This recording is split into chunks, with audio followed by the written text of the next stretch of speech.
India KRPA 1110 AM ਦੇ ਸਰੋਤਿਆਂ ਨੂੰ ਸੁਖਜੀਤ ਮੰਗਟ ਵੱਲੋਂ ਸਤਿ ਸ਼੍ਰੀ ਅਕਾਲ।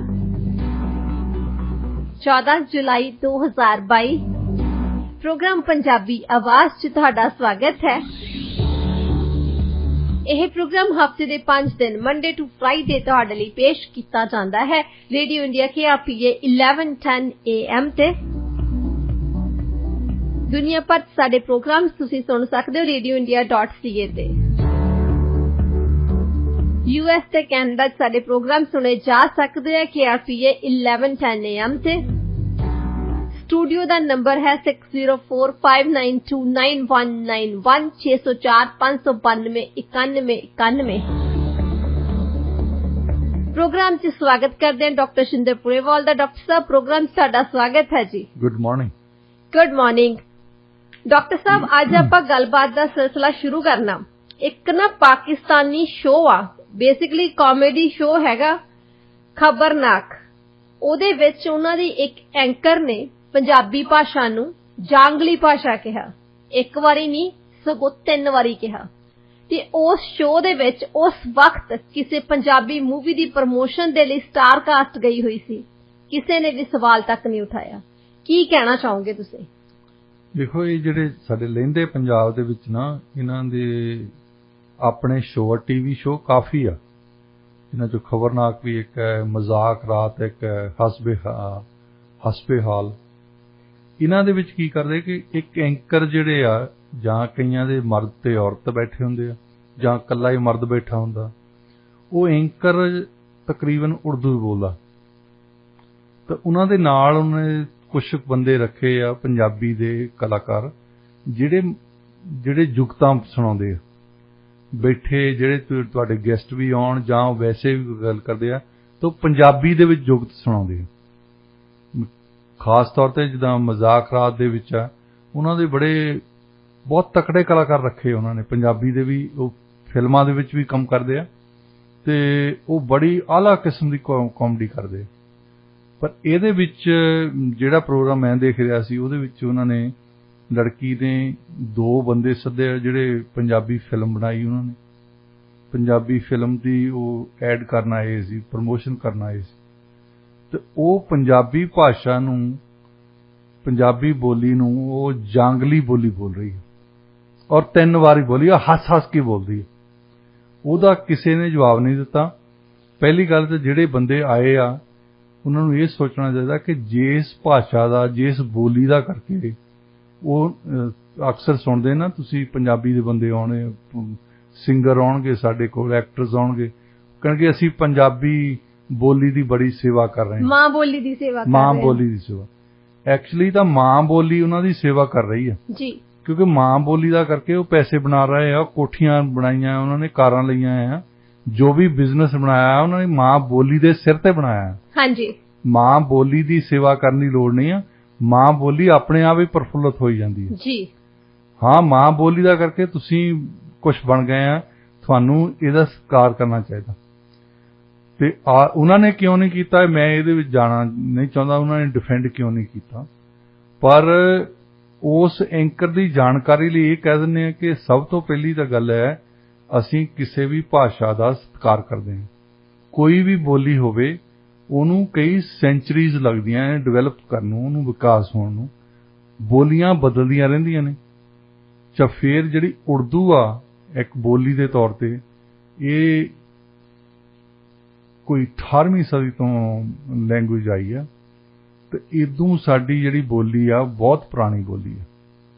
ਫਿਰ ਵੀ ਇਹਦਾ ਮਤਲਬ ਇਹ ਨਹੀਂ ਵੀ ਅਸੀਂ ਇਹਨਾਂ ਨੂੰ ਘਟੀਆ ਕਹਿੰਦੇ ਜਾਂ ਵਧੀਆ ਕਹਿੰਦੇ ਆ। ਅਸੀਂ ਤਾਂ ਨਾ ਕਿਸੇ ਤੋਂ ਵਧੀਆ ਆ ਤਾਂ ਨਾ ਕਿਸੇ ਤੋਂ ਘਟੀਆ ਆ। ਸਭ ਤੋਂ, ਜੇ ਤੁਸੀਂ ਆਰਕੀਓਲੋਜਿਸਟ ਨੂੰ, ਦੁਨੀਆ ਦੇ ਨੂੰ ਪੁੱਛ ਕੇ ਦੇਖ ਲਓ, ਸਭ ਤੋਂ ਪੁਰਾਣੀ ਸਭਿਅਤਾ ਸਾਡੇ ਹੜੱਪਾ ਸਿਵਲਾਈਜੇਸ਼ਨ ਹੋਈ ਹੈ। ਹਾਂਜੀ, ਹੜੱਪਾ ਦੇ ਵਿੱਚ ਜਿਹੜੀਆਂ ਥੇਹਾਂ, ਇਹ ਸਾਡੇ ਲਹਿੰਦੇ ਪੰਜਾਬ ਦੇ ਵਿੱਚ ਉੱਥੇ ਆ, ਤੇ ਉਹਦੇ ਵਿੱਚ ਜਾ ਕੇ ਦੇਖਿਆ, ਜਿਹੜੇ ਆਰਕੀਓਲੋਜਿਸਟ ਨੇ, ਉਹਨਾਂ ਨੇ ਦੇਖਿਆ ਕਿ ਲੰਬੇ ਚੌੜੇ ਬੁਲਾਵਰਡ ਬਣਾਏ ਸੀ ਉਹਨਾਂ ਨੇ, ਪਬਲਿਕ ਬਾਥ ਬਣਾਏ ਸੀ ਉਹਨਾਂ ਨੇ, ਸਿਊਰ ਸਿਸਟਮ ਉਹਨਾਂ ਜ਼ਮਾਨਿਆਂ ਦੇ ਵਿੱਚ ਬਣਾਇਆ ਸੀ। ਤੇ ਇਸ ਸਭਿਅਤਾ ਦੇ ਉਹਨਾਂ ਦੇ ਇੱਕ ਲੈਂਗੁਏਜ ਲਿਖੀ ਆ ਉੱਥੇ, ਜਿਹੜੀ ਕਿ ਅੱਜ ਤਾਈਂ ਡੀਕੋਡ ਨਹੀਂ ਹੋਈ। ਹੁਣ ਕਈ ਇੱਕ ਜਿਹੜੇ ਲਿੰਗੁਇਸਟਿਕ ਬੰਦੇ ਆ ਉਹ ਸਾਡੇ ਖਾਸ ਤੌਰ ਤੇ ਚੜ੍ਹਦੇ ਪੰਜਾਬ ਦੇ ਵਿੱਚ ਕੁਝ ਕਿਤਾਬਾਂ ਲਿਖੀਆਂ ਹੈ ਜਿਨ੍ਹਾਂ ਨੇ ਇਹ ਕਿਹਾ ਕਿ ਇਹ ਸਾਡੀ ਪੰਜਾਬੀ ਭਾਸ਼ਾ ਉਸ ਜ਼ਮਾਨੇ ਦੇ ਵਿੱਚ ਜਿਸ ਤਰੀਕੇ ਨਾਲ ਲਿਖਦੇ ਸੀ ਉਸ ਤਰੀਕੇ ਨਾਲ ਲਿਖੀ ਗਈ ਹੈ। ਕਿਉਂਕਿ ਅੱਜ ਕੱਲ੍ਹ ਵੀ ਸਾਡੀ ਭਾਸ਼ਾ ਜੇ ਪੰਜਾਬੀ ਅਸੀਂ ਲਿਖਦੇ ਹਾਂ ਤਾਂ ਲਹਿੰਦੇ ਪੰਜਾਬ ਦੇ ਵਿੱਚ ਸ਼ਾਹਮੁਖੀ ਨਾਲ ਸਕ੍ਰਿਪਟ ਲਿਖਦੇ ਆ ਤੇ ਚੜ੍ਹਦੇ ਪੰਜਾਬ ਦੇ ਵਿੱਚ ਗੁਰਮੁਖੀ ਸਕ੍ਰਿਪਟ ਲਿਖਦੇ ਆ। ਭਾਸ਼ਾ ਇੱਕੋ ਹੀ ਹੈ, ਹਾਂਜੀ, ਬੋਲੀ ਇੱਕ ਆ। ਹੁਣ ਇਹ ਜਿਹੜੀ ਹੜੱਪਾ ਸਿਵਲਾਈਜੇਸ਼ਨ ਦੀ ਗੱਲ ਕਰਦੇ ਆ ਉਸ ਤੋਂ ਜਿਹੜੀ ਇੰਡੀਆ ਦਾ ਸ਼ਬਦ ਹੀ ਅਸੀਂ ਯੂਜ਼ ਕਰਦੇ ਆ ਇੰਡੀਆ, ਇਹ ਹੈਗਾ ਇੰਡਸ ਵੈਲੀ ਸਿਵਲਾਈਜੇਸ਼ਨ ਤੋਂ। ਉਹ ਸਾਡੇ ਪੰਜਾਬ ਦੀ ਗੱਲ ਹੈ। ਸਿੰਧ ਘਾਟੀ ਸਭਿਅਤਾ ਜਿਹਨੂੰ ਕਹਿੰਦੇ ਹੁੰਦੇ ਸੀ ਤੇ ਇਹਨੂੰ ਸਪਤ ਸਿੰਧੂ ਵੀ ਕਿਹਾ ਜਾਂਦਾ ਸੀ ਇੱਕ ਜ਼ਮਾਨੇ 'ਚ। ਸਰਸਵਤੀ ਜਿਹੜਾ ਰਿਵਰ ਆ ਉਹ ਤਾਂ ਸੁੱਕ ਗਿਆ ਹੁਣ, ਪਰ ਪਹਿਲਾਂ ਇੰਡਸ ਤੋਂ ਲੈ ਕੇ ਸਿੰਧ ਤੋਂ ਲੈ ਕੇ ਸਰਸਵਤੀ ਤਾਈਂ 7 ਦਰਿਆ ਹੁੰਦੇ ਸੀ ਜਿਹੜੇ ਉਹ ਇਸ ਸਿਵਲਾਈਜੇਸ਼ਨ ਦਾ ਹਿੱਸਾ ਹੁੰਦੇ ਸੀ। ਸੋ ਸਾਡੀ ਜਿਹੜੀ ਸਭਿਅਤਾ ਆ, ਹਾਂ, ਇਹਨਾਂ ਨੇ ਐਂਕਰ ਨੇ ਕਿਹੜੇ ਹਿਸਾਬ ਨਾਲ ਜਾਂਗ ਲਿਖਿਆ ਕਿ ਇਹ ਜੰਗਲਾਂ ਦੇ ਵਿੱਚ ਰਹਿ ਕੇ ਆਈ ਆ, ਜਿਹੜੀ ਜੰਗਲਾਂ ਦੇ ਜਾਨਵਰਾਂ ਦੀ ਬੋਲੀ ਦੇ ਸੁਣਦੀ ਹੋਵੇ, ਉਹਨਾਂ ਦੀ ਬੋਲੀ ਦੇਖੀ ਹੋਵੇ, ਇਹਨੂੰ ਲੱਗਾ ਹੋਵੇ, ਇਹਨੇ ਤੁਲਨਾ ਕੀਤੀ ਹੋਵੇ ਸਾਡੀ ਬੋਲੀ ਜਿਹੜੀ ਜੰਗਲ ਦੇ ਜਾਨਵਰਾਂ ਵਾਲੀ ਬੋਲੀ ਆ। ਉਹ ਮੈਂ ਅਜੇ ਤਾਈਂ ਕੋਈ ਸਾਹਮਣੇ ਨਹੀਂ ਆਈ ਗੱਲ ਵੀ ਇਹਨੇ ਗਿੱਦੜ ਲਿਖਦੇ ਦੇਖੇ ਆ, ਹਾਥੀ ਲਿਖਦੇ ਦੇਖੇ ਆ, ਸ਼ੇਰ ਲਿਖਦੇ ਦੇਖੇ ਆ, ਕਿ ਉਹ ਜਾਂਗਲੀ ਜਾਨਵਰਾਂ ਦੀ ਭਾਸ਼ਾ ਦੇ ਨਾਲ ਬੋਲੀ ਦੇ ਨਾਲ ਸਾਨੂੰ ਕੰਪੇਅਰ ਕਰ ਰਹੀ ਹੈ। ਅਸੀਂ ਤਾਂ ਸਦਾਚਾਰ ਦੇ ਵਿੱਚ ਇਹੀ ਸਿੱਖਿਆ ਕਿ ਆਪਣੀ ਰਿਸਪੈਕਟ ਤਾਂ ਹੀ ਹੁੰਦੀ ਹੈ ਜੇ ਦੂਸਰੇ ਦੀ ਰਿਸਪੈਕਟ ਕਰਦੇ ਹਾਂ। ਹਾਂਜੀ, ਬਿਲਕੁਲ ਡਾਕਟਰ ਸਾਹਿਬ। ਤੁਸੀਂ ਜੇ ਆਪਣੀ ਮਾਂ ਦਾ ਸਤਿਕਾਰ ਕਰਦੇ ਆ, ਦੂਸਰਿਆਂ ਦੀ ਮਾਂ ਦਾ ਵੀ ਸਤਿਕਾਰ ਕਰਦੇ ਆ ਜੀ, ਕਿਉਂਕਿ ਮਾਵਾਂ ਸਾਰਿਆਂ ਨੂੰ ਇੱਕੋ ਜਿਹੀਆਂ ਹੁੰਦੀਆਂ। ਹਾਂਜੀ। ਅੱਛਾ, ਫਿਰ ਜਿਹੜੀ ਸਾਡੇ ਲਿੰਗੁਇਸਟਿਕਸ ਇਹ ਕਹਿ ਰਹੇ ਆ ਕਿ ਸਾਡੀ ਭਾਸ਼ਾ ਬਦਲਦੀ ਰਹਿੰਦੀ ਹੈ। ਪਹਿਲਾਂ ਪਾਲੀ ਦੇ ਵੀ ਉਹ ਪਾਲੀ ਨੂੰ ਵੀ ਜੋੜਦੇ ਪੰਜਾਬੀ ਦੇ ਨਾਲ, ਪ੍ਰਾਕ੍ਰਿਤ ਨੂੰ ਵੀ ਜੋੜਦੇ ਆ ਪੰਜਾਬੀ ਨਾਲ। ਹੁਣ ਕੁਛ ਇੱਕ ਲਿੰਗੁਇਸਟਿਕਸ ਇਹ ਵੀ ਕਹਿੰਦੇ ਆ ਕਿ ਸਾਡੇ ਜਿਹੜੇ ਜੋਗੀ ਹੁੰਦੇ ਸੀ, ਜਿੱਦਾਂ ਗੋਰਖਨਾਥ, ਗੋਰਖਪੁਰ ਜਿਹੜਾ ਯੂਪੀ ਦੇ ਵਿੱਚ ਜਿੱਥੋਂ ਇਹ ਜੋਗੀ ਆਉਂਦੇ ਆ, ਜਿਹੜਾ ਅਦਿੱਤਿਆਨਾਥ ਜੋਗੀ ਆ, ਇਹ ਗੋਰਖਪੁਰ ਦਾ ਆ। ਐਕਚੁਅਲੀ ਜੋਗੀ ਸਾਡੇ ਪੰਜਾਬ ਦੇ ਵਿੱਚ ਵੀ ਇੱਕ ਜ਼ਮਾਨੇ ਦੇ ਵਿੱਚ ਬਹੁਤ ਹੁੰਦੇ ਸੀ। ਰਾਂਝਾ ਜੋਗੀ ਹੋ ਗਿਆ, ਹਾਂਜੀ, ਇਹਦਾ ਮਤਲਬ ਉਸ ਜ਼ਮਾਨੇ ਦੇ ਵਿੱਚ ਵੀ ਜੋਗੀ ਹੋਣੇ ਆ ਉੱਥੇ ਜੀ। ਉਹਦਾ ਜੋਗੀ ਦਾ ਨਾਮ ਪਾਇਆ ਗੋਰਖਨਾਥ। ਹਾਂਜੀ, ਗੋਰਖਪੁਰ, ਗੋਰਖਨਾਥ। ਪਹਿਲੀ ਪੰਜਾਬੀ ਦੀ ਜਿਹੜੀ ਰਾਈਟਿੰਗ ਉਹ ਕਹਿੰਦੇ ਆ ਕਿ ਇਹਨਾਂ ਜੋਗੀਆਂ ਨੇ ਲਿਖੀ। ਉਹਦਾ ਸਾਡੇ ਕੋਲ ਅਜੇ ਤਾਈਂ ਸਬੂਤ ਨਹੀਂ ਹੈ ਕੋਈ ਲਿਖਤ ਦਾ। ਸਾਡੇ ਤੋਂ ਜੇ ਲਿਖਤੀ ਸਬੂਤ ਹੈ ਉਹ 12ਵੀਂ ਸਦੀ ਤੋਂ ਆ, ਬਾਬਾ ਫਰੀਦ ਦੀ ਬਾਣੀ ਦਾ। ਬਾਬਾ ਫਰੀਦ ਜੀ ਤੋਂ ਸ਼ੁਰੂ ਹੋ ਕੇ ਤੁਸੀਂ ਨੰਬਰ ਆਫ ਰਾਈਟਰਸ ਲੈ ਲਓ, ਇਹਨਾਂ ਨੇ ਇਹ ਹੀ ਨਹੀਂ ਵੀ ਆਪਣੀ ਭਾਸ਼ਾ ਦੇ ਆਪਣੀ ਬੋਲੀ 'ਚ ਲਿਖਿਆ ਹੋਵੇ, ਦੂਸਰੀਆਂ ਬੋਲੀਆਂ ਦਾ ਵੀ ਸਤਿਕਾਰ ਕਰਦੇ ਹੋਏ ਲਿਖਿਆ। ਸਾਡੇ ਪੰਜਾਬੀ ਭਾਸ਼ਾ ਦੇ ਬੜੇ ਮਦੱਬਰ ਬੋਲੀ ਲਿਖਦੇ ਰਹੇ ਆ। ਸੁਲਤਾਨ ਬਾਹੂ, ਜੇ ਤੁਸੀਂ ਜਿਨ੍ਹਾਂ ਲੋਕਾਂ ਨੇ ਪੜ੍ਹਿਆ ਹੋਣਾ, ਉਹ ਹੂ ਕਰਕੇ ਲਿਖਦੇ ਹੁੰਦੇ ਸੀ ਪਿੱਛੇ। ਹਾਂਜੀ। ਦਾਲ ਦਿਲ ਦਰਿਆ ਸਮੁੰਦਰੋਂ ਡੂੰਘੇ, ਕੌਣ ਦਿਲਾਂ ਦੀਆਂ ਜਾਣੇ ਹੂ, ਵਿੱਚੇ ਬੇੜੇ ਜਿੱਤੇ ਜਿਹੜੇ ਵਿੱਚੇ ਵੰਝ ਮਹਾਣੇ ਹੂ। ਉਹਨਾਂ ਨੇ 70 ਕਿਤਾਬਾਂ ਫਾਰਸੀ ਦੇ ਵਿੱਚ ਲਿਖੀਆਂ। ਮਤਲਬ ਉਹ ਆਪਣੀ ਭਾਸ਼ਾ ਦੇ, ਆਪਣੀ ਬੋਲੀ ਦੇ, ਮਾਂ ਬੋਲੀ 'ਚ ਵੀ ਉਹਨਾਂ ਨੇ ਲਿਖਿਆ, ਪਰ ਉਹਨਾਂ ਨੇ ਦੂਸਰੀਆਂ ਬੋਲੀਆਂ ਦਾ ਸਤਿਕਾਰ ਕਰਦਿਆਂ ਹੋਇਆ ਤੇ ਉਹਨਾਂ ਦੇ ਵਿੱਚ ਵੀ ਲਿਖਿਆ। ਹੈਦਰ ਅਲੀ ਹੋਏ ਆ, ਸਾਡੇ ਮੁਹੰਮਦ ਬਖਸ਼ ਹੋਏ ਆ, ਗੁਰੂ ਨਾਨਕ ਦੇਵ ਜੀ ਨੇ ਲਿਖਿਆ ਆ ਇਹਦੇ ਵਿੱਚ। ਇਹ ਮੈਨੂੰ ਔਰਤ ਤੋਂ ਪੁੱਛ ਕੇ ਦੱਸਣ ਵਾਲੀ ਗੱਲ ਹੈ ਕਿ ਮੈਂ ਤਾਂ ਉੱਥੇ ਨਹੀਂ ਬੈਠਾ, ਕੋਈ ਜੇ ਸੁਣਦਾ ਹੋਵੇ ਤਾਂ ਸ਼ਾਇਦ ਪੁੱਛੇ ਕਿ ਇਹਨਾਂ ਦੇ ਵਿੱਚੋਂ ਕਿਹੜੇ ਨੂੰ ਜਾਂਗਲੀ ਕਹਿ ਰਹੀ ਹੈ ਜੀ। ਇਹਨਾਂ ਦੀ ਬੋਲੀ ਦੇ ਵਿੱਚੋਂ ਕਿਹੜੇ ਬੰਦੇ ਆ ਜਿਹੜੇ ਜਾਂਗਲੀ ਬੋਲੀ ਦੇ ਵਿੱਚ ਲਿਖਦੇ ਹੁੰਦੇ ਸੀ। ਬਾਬਾ ਬੁੱਲੇ ਸ਼ਾਹ ਨੇ ਕਿੰਨੀ ਲਿਖੀ ਹੈ, ਬਾਬਾ ਵਾਰਿਸ ਸ਼ਾਹ ਨੇ ਲਿਖੀ ਹੈ। ਸਾਨੂੰ ਤਾਂ ਇਹ ਅਸੀਂ ਉਰਦੂ ਨੂੰ ਮਾੜਾ ਨਹੀਂ ਕਹਿੰਦੇ, ਅਸੀਂ ਉਰਦੂ ਨੂੰ ਵਧੀਆ ਭਾਸ਼ਾ ਗਿਣਦੇ ਹਾਂ। ਹਾਂਜੀ, ਸਤਿਕਾਰ ਕਰਦੇ ਹਾਂ ਉਹਨਾਂ ਦਾ, ਕਿਉਂਕਿ ਸਾਡੇ ਆਪਣੇ ਪੁੱਤ ਫੈਜ਼ ਅਹਿਮਦ ਫੈਜ਼ ਤੇ ਸਾਹਿਰ ਲੁਧਿਆਣਵੀ ਵਰਗਾ ਉਰਦੂ ਕਿਸੇ ਨੇ ਨਹੀਂ ਲਿਖਿਆ। ਹਾਂਜੀ, ਉਹ ਜ਼ੌਕ ਤੇ ਗਾਲਬ ਦੇ ਬਰਾਬਰ ਦੇ ਕਵੀ ਹੋਏ। ਅਸੀਂ ਕੰਟਰੀਬਿਊਸ਼ਨ ਕੀਤੀ ਉਰਦੂ ਨੂੰ, ਪਰ ਉਹਨੂੰ ਮਾੜਾ ਨਹੀਂ ਕਿਹਾ, ਉਹਨੂੰ ਨਿੰਦਿਆ ਨਹੀਂ, ਕਿਉਂਕਿ ਸਾਨੂੰ ਸਾਡੇ ਬਜ਼ੁਰਗਾਂ ਨੇ ਇਹ ਸਿਖਾਇਆ। ਬਾਬਾ ਫਰੀਦ ਲਿਖਦੇ ਆ, ਫਰੀਦਾ ਜੋ ਤੈਂ ਮਾਰਨ ਮੁਕੀਆਂ ਤਿਨਾ ਨਾ ਮਾਰੇ ਘੁੰਮ, ਆਪਨੜੇ ਘਰ ਆਈਏ ਪੈਰ ਤਿਨਾਂ ਦੇ ਚੁੰਮ। ਜੀ ਬਿਲਕੁਲ। ਉਹਨਾਂ ਦੀ ਅਸੀਂ ਪੈਰੋਕਾਰ ਹੈ, ਜਿਨ੍ਹਾਂ ਨੇ ਸਾਨੂੰ ਸਤਿਕਾਰ ਕਰਨਾ ਸਿਖਾਇਆ। ਸਾਡਾ ਦੁਸ਼ਮਣ ਵੀ ਘਰ ਆਵੇ, ਅਸੀਂ ਉਹਦੇ ਵੀ ਖਿਲਾਫ ਨਹੀਂ ਬੋਲਦੇ।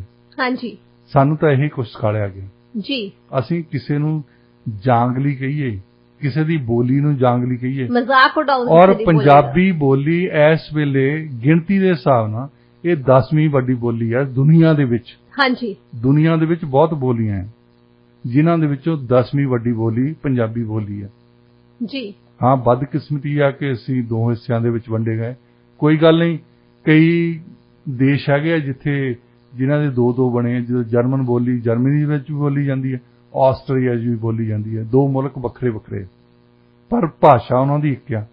ਨਾਰਥ ਕੋਰੀਆ, ਸਾਊਥ ਕੋਰੀਆ, ਦੋ ਮੁਲਕ ਵੱਖਰੇ ਵੱਖਰੇ ਆ, ਪਰ ਭਾਸ਼ਾ ਉਹਨਾਂ ਦੀ ਇੱਕ ਆ।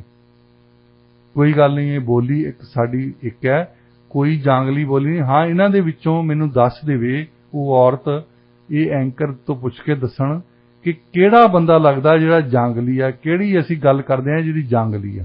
ਵੈਸੇ ਡਾਕਟਰ ਸਾਹਿਬ ਦੇਖੋ, ਇਹਨਾਂ ਨੇ ਪੰਜਾਬੀ ਭਾਸ਼ਾ ਨੂੰ ਜਾਂਗਲੀ ਬੋਲਿਆ, ਪਰ ਜਿਹੜਾ ਇਹਨਾਂ ਦਾ ਸ਼ੋਅ ਆ ਉਹ ਇਹ ਪੰਜਾਬੀ ਤੇ ਉਰਦੂ ਦੋਨਾਂ ਭਾਸ਼ਾਵਾਂ ਦੇ ਵਿੱਚ ਹੀ ਕਰਦੇ ਆ। ਲਹਿੰਦੇ ਪੰਜਾਬ ਦੇ ਵਿੱਚ ਪਹਿਲਾਂ ਇਹਨਾਂ ਨੇ ਕੋਸ਼ਿਸ਼ ਕੀਤੀ ਕਿ ਇਕੱਲੇ ਉਰਦੂ ਵਾਲੇ ਸ਼ੋਅ ਹੀ ਕੀਤੇ ਜਾਣ ਟੀਵੀ ਵਾਲਿਆਂ, ਪਰ ਉਹ ਚੱਲਦੇ ਨਹੀਂ। ਜਿਹੜੇ ਸ਼ੋਅ ਦੇ ਵਿੱਚ ਪੰਜਾਬੀ ਬੰਦੇ ਨਾ ਹੋਣ ਉਹ ਸ਼ੋਅ ਹੀ ਨਹੀਂ ਚੱਲਦਾ, ਕਿਉਂਕਿ ਬਹੁਤ ਗਿਣਤੀ ਲੋਕਾਂ ਦੀ ਪੰਜਾਬੀ ਬੋਲੀ ਬੋਲਦੀ ਆ, ਹਾਂਜੀ, ਸਮਝਦੀ ਹੈ, ਤਾਂ ਉਹ ਸਮਝਣਾ ਚਾਹੁੰਦੇ ਆ। ਕਈ ਵਾਰੀ ਮੈਂ ਦੇਖਦਾ ਉਹਨਾਂ ਹੱਸਦੇ ਦੇ ਮਜ਼ਾਕ ਰਾਤ ਦੇ ਵਿੱਚ ਉਹਨਾਂ ਦਾ ਐਂਕਰ ਬੋਲੂਗਾ ਵੀ, ਉਹਨਾਂ ਨੂੰ 3 ਬੰਦੇ ਰੱਖੇ ਆ, ਉਹ ਐਕਟਰ ਵੀ ਆ, ਵੈਸੇ ਉਹ ਮਸ਼ਹੂਰ ਐਕਟਰ ਆ। 2 ਤਾਂ ਉਹਨਾਂ ਦੇ ਵਿੱਚੋਂ ਚੱਲ ਮੇਰਾ ਪੁੱਤ ਦੇ ਵਿੱਚ ਆਏ। ਹਾਂਜੀ, ਇੱਕ ਹੁਣੇ ਜੇ ਮੂਵੀ ਬਣਾਈ ਸੀ ਫੱਟੇ ਦਿੰਦੇ ਚੱਕ ਪੰਜਾਬੀ, ਉਹਦਾ ਐਕਟਰ ਬਣਿਆ ਆ। ਉਹ ਉੱਥੇ ਬੈਠੇ ਹੁੰਦੇ ਤਿੰਨੇ ਹੀ ਜਾਣੇ, ਤਾਂ ਉਹ ਜੁਗਤਾਂ ਸੁਣਾਉਂਦੇ ਆ। ਉਹਨਾਂ ਦੀਆਂ ਜੁਗਤਾਂ ਤੋਂ ਬਿਨਾਂ ਉਹ ਪ੍ਰੋਗਰਾਮ ਕੁਛ ਬਿਲਕੁਲ ਨਹੀਂ ਚੱਲਣਾ। ਉਹਨਾਂ ਦੀਆਂ ਜੁਗਤਾਂ ਦਾ ਕਰਕੇ ਹੀ ਉਹ ਪ੍ਰੋਗਰਾਮ ਚੱਲਦਾ, ਪੰਜਾਬੀ ਦਾ ਕਰਕੇ ਉਹ ਪ੍ਰੋਗਰਾਮ ਚੱਲਦੇ ਆ। ਪੰਜਾਬੀ ਦੇ ਸਿਰੋਂ ਖਾਂਦੇ ਆ, ਹਾਂਜੀ, ਔਰ ਪੰਜਾਬੀ ਨੂੰ ਹੀ ਨਿੰਦਦੇ, ਹਾਂਜੀ। ਮਤਲਬ ਸਾਰੇ ਹੀ ਨਹੀਂ, ਇਹਨਾਂ ਦੇ ਵਿੱਚੋਂ ਮੈਂ ਦੇਖਦਾ ਪੰਜਾਬੀ ਦਾ ਸਤਿਕਾਰ ਕਰਦੇ ਆ। ਜੇ ਕੋਈ ਪੰਜਾਬੀ ਦਾ ਉਹਨਾਂ ਦੇ ਕੋਲ ਗੈਸਟ ਆਉਂਦਾ, ਉਹ ਨਾਲ ਪੰਜਾਬੀ 'ਚ ਹੀ ਗੱਲ ਕਰਦੇ। ਮਜ਼ਾਕ ਰਾਤ ਦੇ ਵਿੱਚ ਮੈਂ ਦੇਖਿਆ ਕਈ ਵਾਰ ਉਹਨਾਂ ਦੇ ਪੰਜਾਬੀ ਦੇ ਗੈਸਟ ਜਿਹੜੇ ਆਉਂਦੇ ਆ, ਉਹ ਪੰਜਾਬੀ ਤੋਂ ਬਿਨਾਂ ਹੋਰ ਕੋਈ ਬੋਲਦੇ ਹੀ ਨਹੀਂ ਗੱਲ, ਜੀ, ਪਰ ਉਹਨਾਂ ਦੇ ਨਾਲ ਪੰਜਾਬੀ 'ਚ ਗੱਲ ਕਰਨਗੇ ਉਹ। ਤੇ ਇੱਕ ਸਿਰਫ ਤੇ ਇੱਕ ਐਂਕਰ ਮੈਂ ਦੇਖੀ ਜਿਹੜੀ ਜਾਂਗਲੀ ਬੋਲੀ ਬੋਲੇ। ਇਹ ਕਿਹੜੀ ਭਾਸ਼ਾ ਦੇ ਵਿੱਚ, ਕਿਹੜੀ ਬੋਲੀ ਦੇ ਵਿੱਚ ਤੁਹਾਨੂੰ ਸਿਖਾਇਆ ਗਿਆ ਹੈ ਕਿ ਤੁਸੀਂ ਦੂਸਰਿਆਂ ਨੂੰ ਜਾਂਗਲੀ ਕਹੋ? ਅਸੀਂ ਤਾਂ ਨਹੀਂ ਸਿੱਖਿਆ, ਜੀ, ਨਾ ਸਾਡੇ ਬਜ਼ੁਰਗਾਂ ਨੇ ਸਿਖਾਇਆ, ਨਾ ਅਸੀਂ ਸਿੱਖਿਆ ਕਿ ਕਿਸੇ ਵੀ ਬੋਲੀ ਦੇ ਪੈਰੋਕਾਰਾਂ ਨੂੰ, ਕਿਸੇ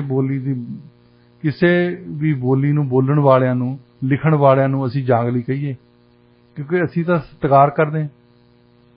ਸਾਨੂੰ ਪਤਾ ਹੈ ਕਿ ਜਿਸ ਤਰੀਕੇ ਨਾਲ ਸਾਡੇ ਸਾਹਿਤਕਾਰਾਂ ਨੇ ਉਹ ਚੀਜ਼ਾਂ ਗੁੰਦੀਆਂ, ਜਿੱਦਾਂ ਬਾਬਾ ਵਾਰਿਸ ਸ਼ਾਹ ਦਾ ਅਸੀਂ ਹੀਰ ਪੜ੍ਹਦੇ ਹਾਂ। ਹੁਣ 18ਵੀਂ ਸਦੀ ਦੇ ਵਿੱਚ ਕੈਮਰੇ ਤਾਂ ਹੁੰਦੇ ਨਹੀਂ, ਹਾਂਜੀ, ਫੋਟੋਆਂ ਤਾਂ ਹੈ ਨਹੀਂ।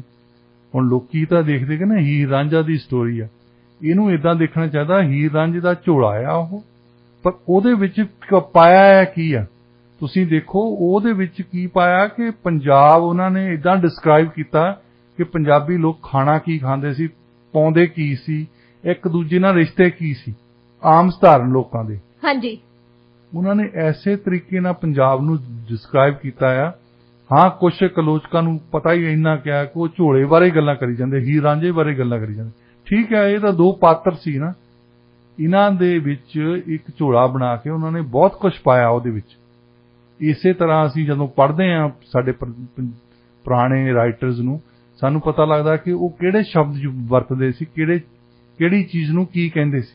ਡਾਕਟਰ ਸਾਹਿਬ, ਇਸ ਤਰੀਕੇ ਦੇ ਨਾਲ ਉਹਨਾਂ ਨੇ ਕਲਮਬੱਧ ਕੀਤਾ ਹਰ ਇੱਕ ਚੀਜ਼ ਨੂੰ ਕਿ ਸਾਡੇ ਸਾਹਮਣੇ ਪਿਕਚਰ ਆਪਣੇ ਆਪ ਆ ਜਾਂਦੀ ਆ। ਜਿਵੇਂ ਤੁਸੀਂ ਮੈਂਸ਼ਨ ਕੀਤਾ ਕਿ ਉਸ ਸਮੇਂ ਕੈਮਰੇ ਨਹੀਂ ਸੀ ਜਾਂ ਫੋਟੋਆਂ ਨਹੀਂ ਹੈਗੀਆਂ, ਪਰ ਜਦੋਂ ਤੁਸੀਂ ਉਸ ਚੀਜ਼ ਨੂੰ ਰੀਡ ਕਰਦੇ ਹੋ ਨਾ, ਤੁਹਾਡੇ ਸਾਹਮਣੇ ਵਿਜ਼ੂਅਲਸ ਆਪਣੇ ਆਪ ਆਉਣੇ ਸ਼ੁਰੂ ਹੋ ਜਾਂਦੇ ਨੇ ਵੀ ਇੰਨੇ ਵਧੀਆ ਤਰੀਕੇ ਦੇ ਨਾਲ ਲਿਖਿਆ ਗਿਆ। ਦੇਖੋ ਉਹਨਾਂ ਬੰਦਿਆਂ ਨੂੰ ਜਾਂਗਲੀ ਕਹਿਣਾ, ਤੁਸੀਂ ਮੁਹੰਮਦ ਬਖਸ਼ ਨੂੰ ਪੜ੍ਹ ਕੇ ਦੇਖੋ, ਤਕਰੀਬਨ ਪੰਜਾਬੀ ਦੀਆਂ ਅੱਧੀਆਂ ਕਹਾਵਤਾਂ ਉਹਨਾਂ ਦੀਆਂ ਰਾਈਟਿੰਗ ਦੇ ਵਿੱਚੋਂ, ਜਿਹੜੀਆਂ ਗੱਲਾਂ ਅਸੀਂ ਕਰਦੇ ਹਾਂ ਉਹਨਾਂ ਨੇ ਲਿਖੀਆਂ ਆ। ਹਾਂਜੀ, ਜਿਹੜੀਆਂ ਕਹਾਵਤਾਂ ਬਣ ਚੁੱਕੀਆਂ ਹੈ। ਯੂਪੀ 'ਚ ਜਾਓ, ਭਗਤ ਕਬੀਰ ਨੇ ਜੋ ਕੁਝ ਲਿਖਿਆ ਉਹਦੀਆਂ ਅੱਧੀਆਂ ਕਹਾਵਤਾਂ ਬਣੀਆਂ ਹੈ। ਲੋਕੀ ਅਖਾਣ ਪਾਉਂਦੇ ਆ, ਸਾਡੇ ਪੰਜਾਬੀ ਵਿੱਚ ਅਖਾਣ ਪਾਉਂਦੇ ਆ, ਉਹ ਮੁਹੰਮਦ ਬਖਸ਼ ਨੇ ਲਿਖੇ ਹੋਏ ਨੇ ਜੀ। ਤੇ ਸਾਨੂੰ ਜਾਂਗਲੀ ਕਹਿਣਾ, ਇਹ ਕੋਈ ਜਾਂਗਲੀ ਏਦਾਂ ਕਹਿ ਸਕਦਾ ਸਾਨੂੰ? ਜੀ ਡਾਕਟਰ ਜਿਹੜਾ ਸਾਹਿਬ, ਆਪ ਸਿਵਲਾਈਜ਼ਡ ਹੋਵੇ ਨਾ, ਜਿਹੜਾ ਆਪ ਸੱਭਿਅਕ ਹੋਵੇ, ਜਿਹਨੂੰ ਸਦਾਚਾਰ ਪਤਾ ਹੋਵੇ। ਸਭਿਅਤਾ ਦਾ ਮਤਲਬ ਹੀ ਕੀ ਹੁੰਦਾ ਹੈ? ਸਭਿਅਤਾ ਦਾ ਮਤਲਬ ਹੁੰਦਾ ਹੈ ਸਦਾਚਾਰ ਆਉਣਾ ਚਾਹੀਦਾ ਸਾਨੂੰ। ਸਦਾਚਾਰ ਇਹ ਹੀ ਆ ਕਿ ਤੁਸੀਂ ਆਪਣੀ ਮਾਂ ਦਾ ਸਤਿਕਾਰ ਕਰੋ ਔਰ ਦੂਸਰੀਆਂ ਮਾਵਾਂ ਦਾ ਵੀ ਸਤਿਕਾਰ ਕਰੋ। ਜੀ ਉਸ ਐਂਕਰ ਨੂੰ ਸਾਹਮਣੇ ਆ ਕੇ ਵੈਸੇ ਮਾਫੀ ਮੰਗਣੀ ਚਾਹੀਦੀ ਹੈ, ਕਿਉਂਕਿ ਉਹਨਾਂ ਨੇ ਕਿਸੇ ਭਾਸ਼ਾ ਨੂੰ ਡਿਸਰਿਸਪੈਕਟ ਕੀਤਾ। ਵੱਡੀ ਗੱਲ ਇਹ ਆ ਕਿ ਸਾਨੂੰ ਇਹ ਤੋਂ ਸਿੱਖਣਾ ਚਾਹੀਦਾ ਕਿ ਦੇਖੋ, ਦੂਸਰੀਆਂ ਭਾਸ਼ਾ ਬੋਲਣ ਵਾਲੇ ਜਿਹੜੇ ਆਪਣੇ ਆਪ ਨੂੰ ਸਾਡੇ ਤੇ ਠੋਸਣਾ ਚਾਹੁੰਦੇ, ਆਲਾ ਦੁਆਲਾ ਦੇਖ ਲਓ। ਸ੍ਰੀਲੰਕਾ ਦੇ ਵਿੱਚ ਭਾਸ਼ਾ ਨੇ ਅੱਗ ਲਾਈ ਹੈ।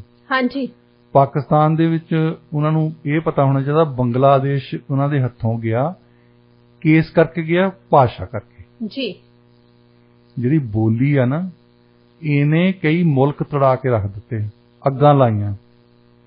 ਤੇ ਇਹ ਸਾਨੂੰ ਸਾਰਿਆਂ ਨੂੰ ਇੱਕ ਦੂਸਰੇ ਦਾ ਕਿਹਦਾ ਕੀ ਮਜ਼ਹਬ ਆ, ਕਿਹੜਾ ਕੀ ਬੋਲੀ ਬੋਲਦਾ, ਕਿਹੜਾ ਕਿਹੜੇ ਇਲਾਕੇ ਦੇ ਵਿੱਚ ਰਹਿੰਦਾ ਆ, ਉਹਦਾ ਸਤਿਕਾਰ ਕਰਨਾ ਸਿਖਾਇਆ ਸਾਨੂੰ।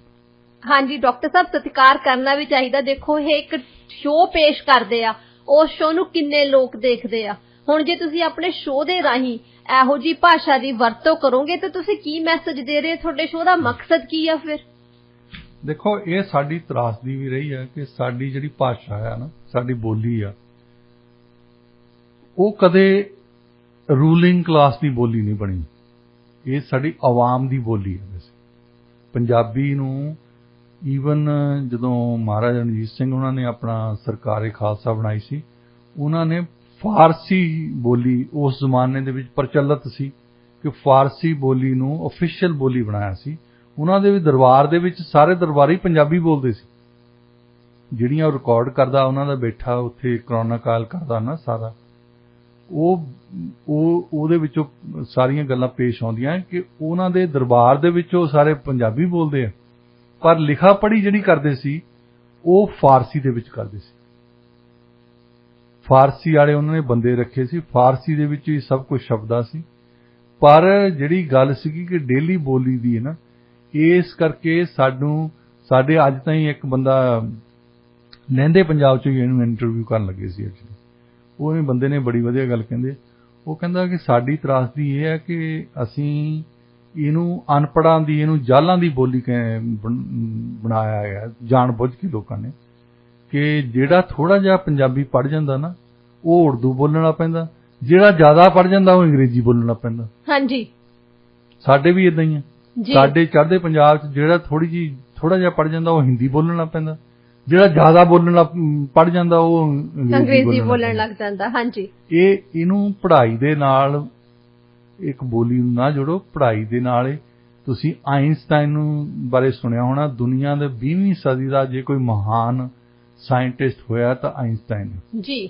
ਸਾਰੀ ਰਾਈਟਿੰਗ ਉਹਨਾਂ ਦੀ ਜਰਮਨ ਭਾਸ਼ਾ ਸੀ, ਕਿਉਂਕਿ ਉਹ ਜਰਮਨੀ ਦੇ ਜੰਮੇ ਪਲੇ। ਹਾਂਜੀ, ਜਰਮਨ ਭਾਸ਼ਾ ਦੇ ਵਿੱਚ ਹੀ ਬੋਲਦੇ ਹੁੰਦੇ ਸੀ। ਉਹ ਕਹਿੰਦੇ ਹੁੰਦੇ ਸੀ ਕਿ ਮੈਨੂੰ ਫਿਜ਼ਿਕਸ ਤਾਂ ਪੂਰੀ ਆਉਂਦੀ ਆ, ਪਰ ਮੈਨੂੰ ਅੰਗਰੇਜ਼ੀ ਨਹੀਂ ਆਉਂਦੀ। ਅੰਗਰੇਜ਼ੀ ਦੇ ਇੱਥੇ ਪ੍ਰਿੰਸਟਨ ਯੂਨੀਵਰਸਿਟੀ ਦੇ ਬਾਅਦ ਪੜ੍ਹਾਉਂਦੇ ਵੀ ਰਹੇ ਹੋ, ਪਰ ਉਹਨਾਂ ਦੀ ਬੋਲੀ ਕਈਆਂ ਨੂੰ, ਜਿੱਦਾਂ ਉਹ ਜਰਮਨ ਤਰੀਕੇ ਨਾਲ ਬੋਲਦੇ ਸੀ ਨਾ, ਅਸੀਂ ਇਹ ਵੀ ਗੱਲ ਤੇ ਮਜ਼ਾਕ ਕਰ ਦਿੰਦੇ ਹਾਂ ਕਈ ਵਾਰੀ ਕਿ ਪੰਜਾਬੀ ਬੰਦਾ ਨਾ ਐਗਜ਼ੈਕਟਿਵ ਨੂੰ ਐਗਜ਼ੀਕਿਊਟਿਵ ਕਿਉਂ ਕਹਿੰਦਾ। ਹਾਂਜੀ, ਹਰ ਇੱਕ ਬੋਲੀ ਦੇ ਵਿੱਚ ਉਹਨਾਂ ਨੇ ਉਸ ਤਰੀਕੇ ਨਾਲ ਹੀ ਪ੍ਰੋਨਾਉਂਸ ਕਰਨਾ ਜਿਸ ਤਰੀਕੇ ਦੇ ਨਾਲ ਉਹਨਾਂ ਦੀ ਬੋਲੀ ਉਹ ਬੋਲਦੇ ਆ। ਹਾਂਜੀ, ਬਿਲਕੁਲ। ਹੁਣ ਸ਼ਬਦ ਹੈਗਾ ਇਮੀਗ੍ਰੇਸ਼ਨ, ਅੰਗਰੇਜ਼ੀ ਦੇ ਵਿੱਚ ਤਾਂ ਫ੍ਰੈਂਚ ਦੇ ਵਿੱਚ ਲਿਖਿਆ ਉਦਾਂ ਹੀ ਹੁੰਦਾ। ਹਾਂਜੀ, ਇਹ ਕਹਿੰਦੇ ਇਮੀਗ੍ਰੇਸ਼ਨ ਤੇ ਫ੍ਰੈਂਚ ਬੋਲਦੇ ਆ ਉਹਨੂੰ ਇਮੀਗ੍ਰੇਸ਼ਨ ਜੀ। ਇਹਦਾ ਮਤਲਬ ਇਹ ਤਾਂ ਨਹੀਂ ਵੀ ਉਹ ਗਲਤ ਆ, ਸਕ੍ਰਿਪਟ ਵੀ ਉਹੋ ਹੀ ਆ, ਸਪੈਲਿੰਗ ਵੀ ਉਹੋ ਹੀ ਆ, ਪ੍ਰੋਨਾਉਂਸੀਏਸ਼ਨ ਵੱਖਰੀ ਆ। ਹਾਂਜੀ, ਅਸੀਂ ਕਹਿੰਦੇ ਆ ਸ਼ਡਿਊਲ, ਇਹ ਕਹਿੰਦੇ ਆ ਸਕੇਜੂਅਲ। ਅਸੀਂ ਡਾਕਟਰ ਸਾਹਿਬ ਸਕੈਜੂਅਲ ਕਹਿੰਦੇ ਆ ਤੇ ਇੰਡੀਆ ਵਾਲੇ ਸ਼ਡਿਊਲ ਕਹਿੰਦੇ ਆ। ਅਸੀਂ ਇੰਡੀਅਨ ਨਹੀਂ। ਹਾਂਜੀ। ਇੰਗਲੈਂਡ ਵਾਲੇ ਕਹਿੰਦੇ ਆ ਸ਼ੈਜੂਅਲ। ਹਾਂਜੀ। ਮਤਲਬ ਇਹ ਵੱਖਰੇ ਵੱਖਰੇ ਤੁਸੀਂ ਇੰਗਲੈਂਡ ਦੇ ਵੱਖ-ਵੱਖ ਹਿੱਸਿਆਂ ਦੇ ਵਿੱਚ ਟਰੈਵਲ ਕਰਦੇ ਆ ਨਾ, ਉਹਨਾਂ ਦੇ ਛੋਟਾ ਜਿਹਾ ਟਾਪੂ ਆ ਬਿਲਕੁਲ, ਪਾਕਿਸਤਾਨ ਵੱਡਾ ਹੋਣਾ ਉਦੋਂ, ਤੇ ਓਡਾ ਕ ਟਾਪੂ ਆ ਉਹ। ਤੁਸੀਂ ਥੋੜੀ ਥੋੜੀ ਜਗ੍ਹਾ ਤੇ ਜਾ ਕੇ ਦੇਖਦੇ ਤਾਂ ਡਾਇਲੈਕਟ ਚੇਂਜ ਹੋਈ ਜਾਂਦਾ। ਹਾਂਜੀ। ਅੱਛਾ, ਉਹਨਾਂ ਦੇ ਅੱਖਰ ਚੇਂਜ ਹੋ ਜਾਂਦੇ ਆ। ਇਦਾਂ ਹੀ ਸਾਡੇ ਆ। ਤੁਸੀਂ ਪੋਠੋਹਾਰ ਤੋਂ ਸ਼ੁਰੂ ਹੋ ਜਾਓ, ਰਾਵਲਪਿੰਡੀ ਦਾ ਇਲਾਕਾ ਜਿਹੜਾ ਉਹਨੂੰ ਪੋਠੋਹਾਰ ਕਹਿੰਦੇ। ਜਿਹੜੀ ਪਹਿਲੀ ਸਾਡੀ ਯੂਨੀਵਰਸਿਟੀ ਤਕਸ਼ਲਾ ਹੋਈ ਆ ਨਾ, ਉਹ ਪੋਠੋਹਾਰ ਦੇ ਰੀਜਨ ਦੇ ਵਿੱਚ ਹੀ ਹੋਈ। ਪੋਠੋਹਾਰੀ ਡਾਇਲੈਕਟ ਨੂੰ ਹਮੇਸ਼ਾ ਕਿਹਾ ਜਾਂਦਾ ਕਿ ਪੰਜਾਬੀ ਦਾ ਸਭ ਤੋਂ ਮਿੱਠਾ ਜਿਹੜਾ ਡਾਇਲੈਕਟ ਹੈ ਨਾ, ਉਹ ਪੋਠੋਹਾਰੀ ਹੈ। ਕਹਿੰਦੇ ਪ੍ਰੋਫੈਸਰ ਮੋਹਨ ਸਿੰਘ ਹੁਣੀ ਲਿਖਦੇ ਨੇ ਕਿ ਸਿਰ ਤੇ ਚੁੱਕੀ ਪੰਡ ਘਾਹ ਦੀ, ਪਹਿਲਾਂ ਪਾਂਦੀ ਜਾਂਦੀ ਕੁੜੀ ਪੋਠੋਹਾਰ ਦੀ। ਵਾਹ। ਉਸ ਤੋਂ ਬਾਅਦ ਸਾਡੀ ਮਾਝੀ ਆ, ਝੰਗਵੀ ਡਾਇਲੈਕਟ ਆ। ਹੁਣ ਇੱਕ ਹੋਰ ਸ਼ੁਰੂ ਕੀਤਾ ਆ ਉੱਥੇ ਪਾਕਿਸਤਾਨ ਦੇ ਵਿੱਚ ਹੀ, ਖਾਸ ਤੌਰ ਤੇ ਸਰਾਇਕੀ ਇਹਨਾਂ ਨੇ ਲੈਂਗੁਏਜ ਬਣਾਤੀ। ਮਲਤਾਨ ਦੇ ਵਿੱਚ ਜਿਹੜੀ ਬੋਲੀ ਬੋਲਦੇ ਆ, ਉਹਦਾ ਡਾਇਲੈਕਟ ਦੂਜਿਆਂ ਨਾਲੋਂ ਵੱਖਰਾ ਹੈ। ਜਿੱਦਾਂ ਮਾਝੇ ਦਾ, ਦੁਆਬੇ ਦਾ, ਮਾਲਵੇ ਦਾ ਵੱਖਰਾ ਹੈ। ਤਾਂ ਉਹਨੂੰ ਸਰਾਇਕੀ ਜਿਹੜਾ ਸ਼ਬਦ ਹੀ ਆਪਣੇ ਤੌਰ ਤੇ ਆਇਆ, ਇਹ 1960 ਤੋਂ ਬਾਅਦ ਆਇਆ। ਉਹ ਪੰਜਾਬ ਨੂੰ ਤੋੜਨ ਦੇ ਚੱਕਰ ਦੇ ਵਿੱਚ ਉੱਥੇ ਇੱਕ ਨਵੀਂ ਭਾਸ਼ਾ ਕ੍ਰੀਏਟ ਕਰਕੇ ਰੱਖ ਦਿੱਤੀ। ਉਹ ਭਾਸ਼ਾ ਨਹੀਂ ਹੈ, ਭਾਸ਼ਾ ਉੱਥੇ ਵੀ ਪੰਜਾਬੀ ਹੈ। ਸਭ ਤੋਂ ਪਹਿਲਾ ਜਿਹੜਾ ਪੰਜਾਬ ਦਾ ਚੀਫ ਮਿਨਿਸਟਰ ਹੋਇਆ ਹੈ, ਸਰ ਸਿਕੰਦਰ ਹਯਾਤ ਖਾਨ, ਉਹ ਮਲਤਾਨ ਦੇ ਹੀ ਸਨ। ਜਿਨ੍ਹਾਂ ਨੇ ਮਲਤਾਨ ਚੋਂ ਜੰਮ ਪੜ ਕੇ ਆ ਕੇ ਪੰਜਾਬ ਦੇ ਚੀਫ ਮਿਨਿਸਟਰ ਬਣੇ ਆ ਲਾਹੌਰ ਦੇ ਵਿੱਚ, ਬਾਅਦ ਦੇ ਵਿੱਚ, ਉਹ ਪੰਜਾਬੀ ਸੀ। ਪੰਜਾਬੀਆਂ ਲਈ ਉਹਨਾਂ ਨੇ ਕੀ ਕੀਤਾ, ਪੰਜਾਬੀਆਂ ਦੀ ਏਕਤਾ ਲਈ ਉਹਨਾਂ ਨੇ ਕੀ ਕੀਤਾ। ਜੇ ਮੇਰਾ ਅੱਜ ਤਾਈਂ ਖਿਆਲ ਇਹ ਹੈ, ਉਹਨਾਂ ਦੀ ਸਵਰਗਵਾਸ ਹੋ ਗਏ ਬਹੁਤ ਅਰਲੀ, ਉਹ 50 ਸਾਲ ਦੇ ਸੀ, ਬਹੁਤ ਯੰਗ ਉਮਰ ਦੇ ਵਿੱਚ ਹੈ। ਜੇ ਉਹ 1947 ਤੱਕ ਉੱਥੇ ਹੁੰਦੇ ਤੇ ਪੰਜਾਬ ਦਾ ਕਦੇ ਬਟਵਾਰਾ ਨਹੀਂ ਸੀ। ਉਹ ਇਹੋ ਜਿਹਾ ਧੜੱਲੇ ਦਾ ਲੀਡਰ ਸੀ। ਉਹ ਮਲਤਾਨ ਦੇ ਸੀ। ਹੁਣ ਮਲਤਾਨ ਨੂੰ ਸਰਾਇਕੀ ਕਹੀ ਜਾਂਦੇ। ਸਰਾਇਕੀ ਵਾਲੀ ਇਹਨਾਂ ਨੇ ਹੋਰ ਸਟੇਟ ਬਣਾਉਣੀ ਹੈ। ਹਾਂ, ਪੰਜਾਬੀ ਅਸੀਂ ਮੰਨਦੇ ਹਾਂ। ਬਾਕੀ ਇੰਗਲੈਂਡ ਨੂੰ ਜਾ ਕੇ ਦੇਖ ਲਓ, ਅਮਰੀਕਾ ਜਾ ਕੇ ਦੇਖ ਲਓ, ਕੈਨੇਡਾ ਜਾ ਕੇ ਦੇਖ ਲਓ, ਹਰ ਇੱਕ ਜਗ੍ਹਾ ਤੇ ਆਪਣੇ ਆਪਣੇ ਖੇਤਰ ਦੇ ਵਿੱਚ ਡਾਇਲੈਕਟ ਹੁੰਦਾ ਹੈ। ਹਾਂਜੀ। ਉਹ ਡਾਇਲੈਕਟ ਦੇ ਵਿੱਚ ਕੁਝ ਇੱਕ ਸ਼ਬਦਾਂ ਨੂੰ ਹੋਰ ਤਰੀਕੇ ਨਾਲ ਪ੍ਰੋਨਾਉਂਸ ਕਰਦੇ। ਇਹ ਜ਼ਰੂਰੀ ਨਹੀਂ ਕਿ ਉਹ ਵੱਖਰੀ ਬੋਲੀ ਵੱਖਰੀ ਹੈ। ਹੁਣ ਸਾਡੇ ਬਹੁਤੇ ਬੰਦੇ ਜਿਹੜੇ ਗੱਲਾਂ ਕਰਨਗੇ ਕਿ ਮਾਲਵੇ ਦੇ ਵਿੱਚ ਆਹ ਕਹਿੰਦੇ ਆ, ਦੁਆਬੇ ਦੇ ਵਿੱਚ ਆਹ ਕਹਿੰਦੇ, ਕੋਈ ਗੱਲ ਨਹੀਂ। ਮਾਲਵੇ ਦੇ ਵਿੱਚ ਤੁਸੀਂ ਜਾ ਕੇ ਦੇਖੋ, ਪਟਿਆਲੇ ਕੋਈ ਹੋਰ ਸ਼ਬਦ ਬੋਲਦਾ ਹੈ, ਬਠਿੰਡੇ ਕੋਈ ਹੋਰ ਬੋਲਦਾ। ਹਾਂਜੀ। ਇਹ ਕਦੇ ਸੋਚਿਆ ਤੁਸੀਂ? ਰੋਪੜ ਵਾਲੇ ਕੋਈ ਹੋਰ ਤਰੀਕੇ ਨਾਲ ਕਹਿੰਦੇ ਆ, ਫਿਰੋਜ਼ਪੁਰ ਵਾਲੇ ਤੇ ਫਰੀਦਕੋਟ ਵਾਲੇ ਹੋਰ ਤਰੀਕੇ ਨਾਲ ਬੋਲਦੇ ਆ। ਉੱਥੇ ਇੱਕ ਹੀ ਰੀਜਨ ਦੇ ਵਿੱਚ, ਇੱਕ ਹੀ ਖੇਤਰ ਦੇ ਵਿੱਚ ਵੱਖਰੇ ਵੱਖਰੇ ਡਾਇਲੈਕਟ ਆ। ਸਾਡਾ ਪਿੰਡ ਸਾਡੇ ਨਾਨਕਿਆਂ ਤੋਂ ਕੋਈ 9 ਮੀਲ ਤੇ, ਸਾਡੇ ਪਿੰਡ ਕੁਝ ਸ਼ਬਦ ਹੋਰ ਤਰ੍ਹਾਂ ਬੋਲਦੇ ਆ, ਸਾਡੇ ਨਾਨਕੀ ਕੁਝ ਹੋਰ ਤਰ੍ਹਾਂ ਬੋਲਦੇ ਆ। ਹਾਂਜੀ। ਉੱਥੇ ਹੋਰ ਦੇਸ਼ ਬਣਾ ਲਈਏ ਇੱਕ। ਜੀ ਡਾਕਟਰ ਸਾਹਿਬ, ਭਾਸ਼ਾ ਜਿਹੜੀ ਹੈਗੀ ਹੈ ਚੇਂਜ ਹੁੰਦੀ ਰਹਿੰਦੀ ਆ, ਡਾਇਲੈਕਟ ਚੇਂਜ ਹੁੰਦੇ ਰਹਿੰਦੇ ਹੈਗੇ ਆ, ਪਰ ਅਖੀਰ ਦੇ ਵਿੱਚ ਆਪਾਂ ਤਾਂ ਇਹੀ ਕਹਿੰਦੇ ਆ ਕਿ ਹਰ ਇੱਕ ਭਾਸ਼ਾ ਨੂੰ ਸਤਿਕਾਰ ਦੇਣਾ ਚਾਹੀਦਾ, ਹਰ ਇੱਕ ਭਾਸ਼ਾ ਦਾ ਸਤਿਕਾਰ ਕਰਨਾ ਚਾਹੀਦਾ, ਕਿਉਂਕਿ ਜਦੋਂ ਅਸੀਂ ਕਿਸੇ ਵੀ ਭਾਸ਼ਾ ਨੂੰ ਡਿਸਰਿਸਪੈਕਟ ਕਰਦੇ ਆ, ਉਸ ਵਕਤ ਸਾਡਾ ਆਪਣਾ ਜਿਹੜਾ ਕਿਰਦਾਰ ਹੈਗਾ ਨਾ, ਉਹ ਲੋਕਾਂ ਦੇ ਸਾਹਮਣੇ ਆਉਂਦਾ। ਤੁਸੀਂ ਆਪਣੇ ਆਪ ਨੂੰ ਹੀ ਪੇਸ਼ ਕਰ ਰਹੇ ਆ ਕਿ ਅਸੀਂ ਜਾਂਗੜੀ ਜੀ। ਅਸੀਂ ਤਾਂ ਪੰਜਾਬੀ ਤਾਂ ਇਹੀ ਕਹਿੰਦੇ ਆ ਕਿ ਨਾ ਅਸੀਂ ਜਾਂਗੜੀਆਂ, ਨਾ ਹੋਰ ਜਾਂਗੜੀ। ਹਾਂਜੀ। ਸੱਭਿਅਤ ਮਨੁੱਖ ਆ ਸਾਰੇ ਹੀ, ਸੱਭਿਅਤ ਇਨਸਾਨ ਆ ਸਾਰੇ ਹੀ। ਉਹਨਾਂ ਦੀਆਂ ਮਾਵਾਂ ਦਾ ਵੀ ਸਤਿਕਾਰ ਕਰਦੇ ਆ, ਸਾਡੀ ਮਾਂ ਦਾ ਸਤਿਕਾਰ ਵੀ ਕਰਨਾ ਸਿੱਖ ਲਓ। ਜੀ ਬਿਲਕੁਲ। ਸਾਨੂੰ ਆਪਣੀ ਮਾਂ ਪਿਆਰੀ ਲੱਗਦੀ ਹੈ, ਸਾਨੂੰ ਆਪਣੀ ਬੋਲੀ ਪਿਆਰੀ ਲੱਗਦੀ ਹੈ। ਸੱਚੀ ਗੱਲ ਹੈ ਕਿ ਮੈਂ ਪੋਠੋਹਾਰੀ ਫਿਲਮਾਂ ਬਹੁਤ ਦੇਖਦਾ ਹੁੰਦਾ। ਇਹ ਇੱਕ ਇਹੋ ਜਿਹਾ ਡਾਇਲੈਕਟ ਹੈ ਪੰਜਾਬੀ ਦੇ ਵਿੱਚ, ਸਾਡੇ ਵੱਖਰੇ ਵੱਖਰੇ ਡਾਇਲੈਕਟ ਹੈ, ਉਹਦੀ ਮਿਠਾਸ ਹੀ ਇੰਨੀ ਆ ਜਿੱਦਾਂ ਬੋਲਦੇ ਆ, ਤੇ ਉਸ ਮਿਠਾਸ ਨੂੰ, ਉਸ ਬੋਲੀ ਨੂੰ ਤੁਸੀਂ ਜਾਂਗੜੀ ਕਹੋ, ਇਹ ਬਰਦਾਸ਼ਤ ਨਹੀਂ ਹੁੰਦਾ। ਇਸ ਸਮੇਂ ਤੁਸੀਂ ਸੁਣ ਰਹੇ ਹੋ radio India KRPA 1110 AM। Doctor ਸਾਹਿਬ ਗੱਲਬਾਤ ਕਰਦੇ ਆ ਹੁਣ ਸਟੈਟਿਸਟਿਕਸ ਕੈਨੇਡਾ ਦੀ ਇੱਕ ਰਿਪੋਰਟ ਬਾਰੇ।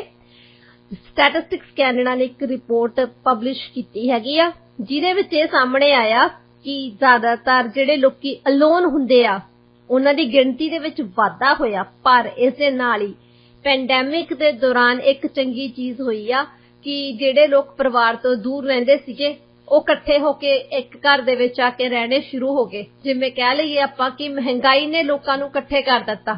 ਜਿਵੇਂ ਜਿਹੜਾ ਪਹਿਲਾਂ ਪਰਿਵਾਰ ਦੂਰ ਦੂਰ ਸੀ, ਹੁਣ ਉਹਨਾਂ ਨੂੰ ਇਹ ਹੁੰਦਾ ਕਿ ਅਫੋਰਡ ਨਹੀਂ ਕਰ ਸਕਦੇ ਹੈਗੇ ਕਿਤੇ ਬਾਹਰ ਜਾ ਕੇ ਰਹਿਣ ਨੂੰ, ਤਾਂ ਉਹ ਇਕੱਠੇ ਪਰਿਵਾਰ ਵਾਪਸ ਆ ਗਏ ਆ। ਪਰ ਇਕੱਲਤਾ ਜਿਹੜੀ ਹੈਗੀ ਆ ਉਹ ਵੀ ਬਹੁਤ ਜ਼ਿਆਦਾ ਲੋਕਾਂ ਦੇ ਵਿੱਚ।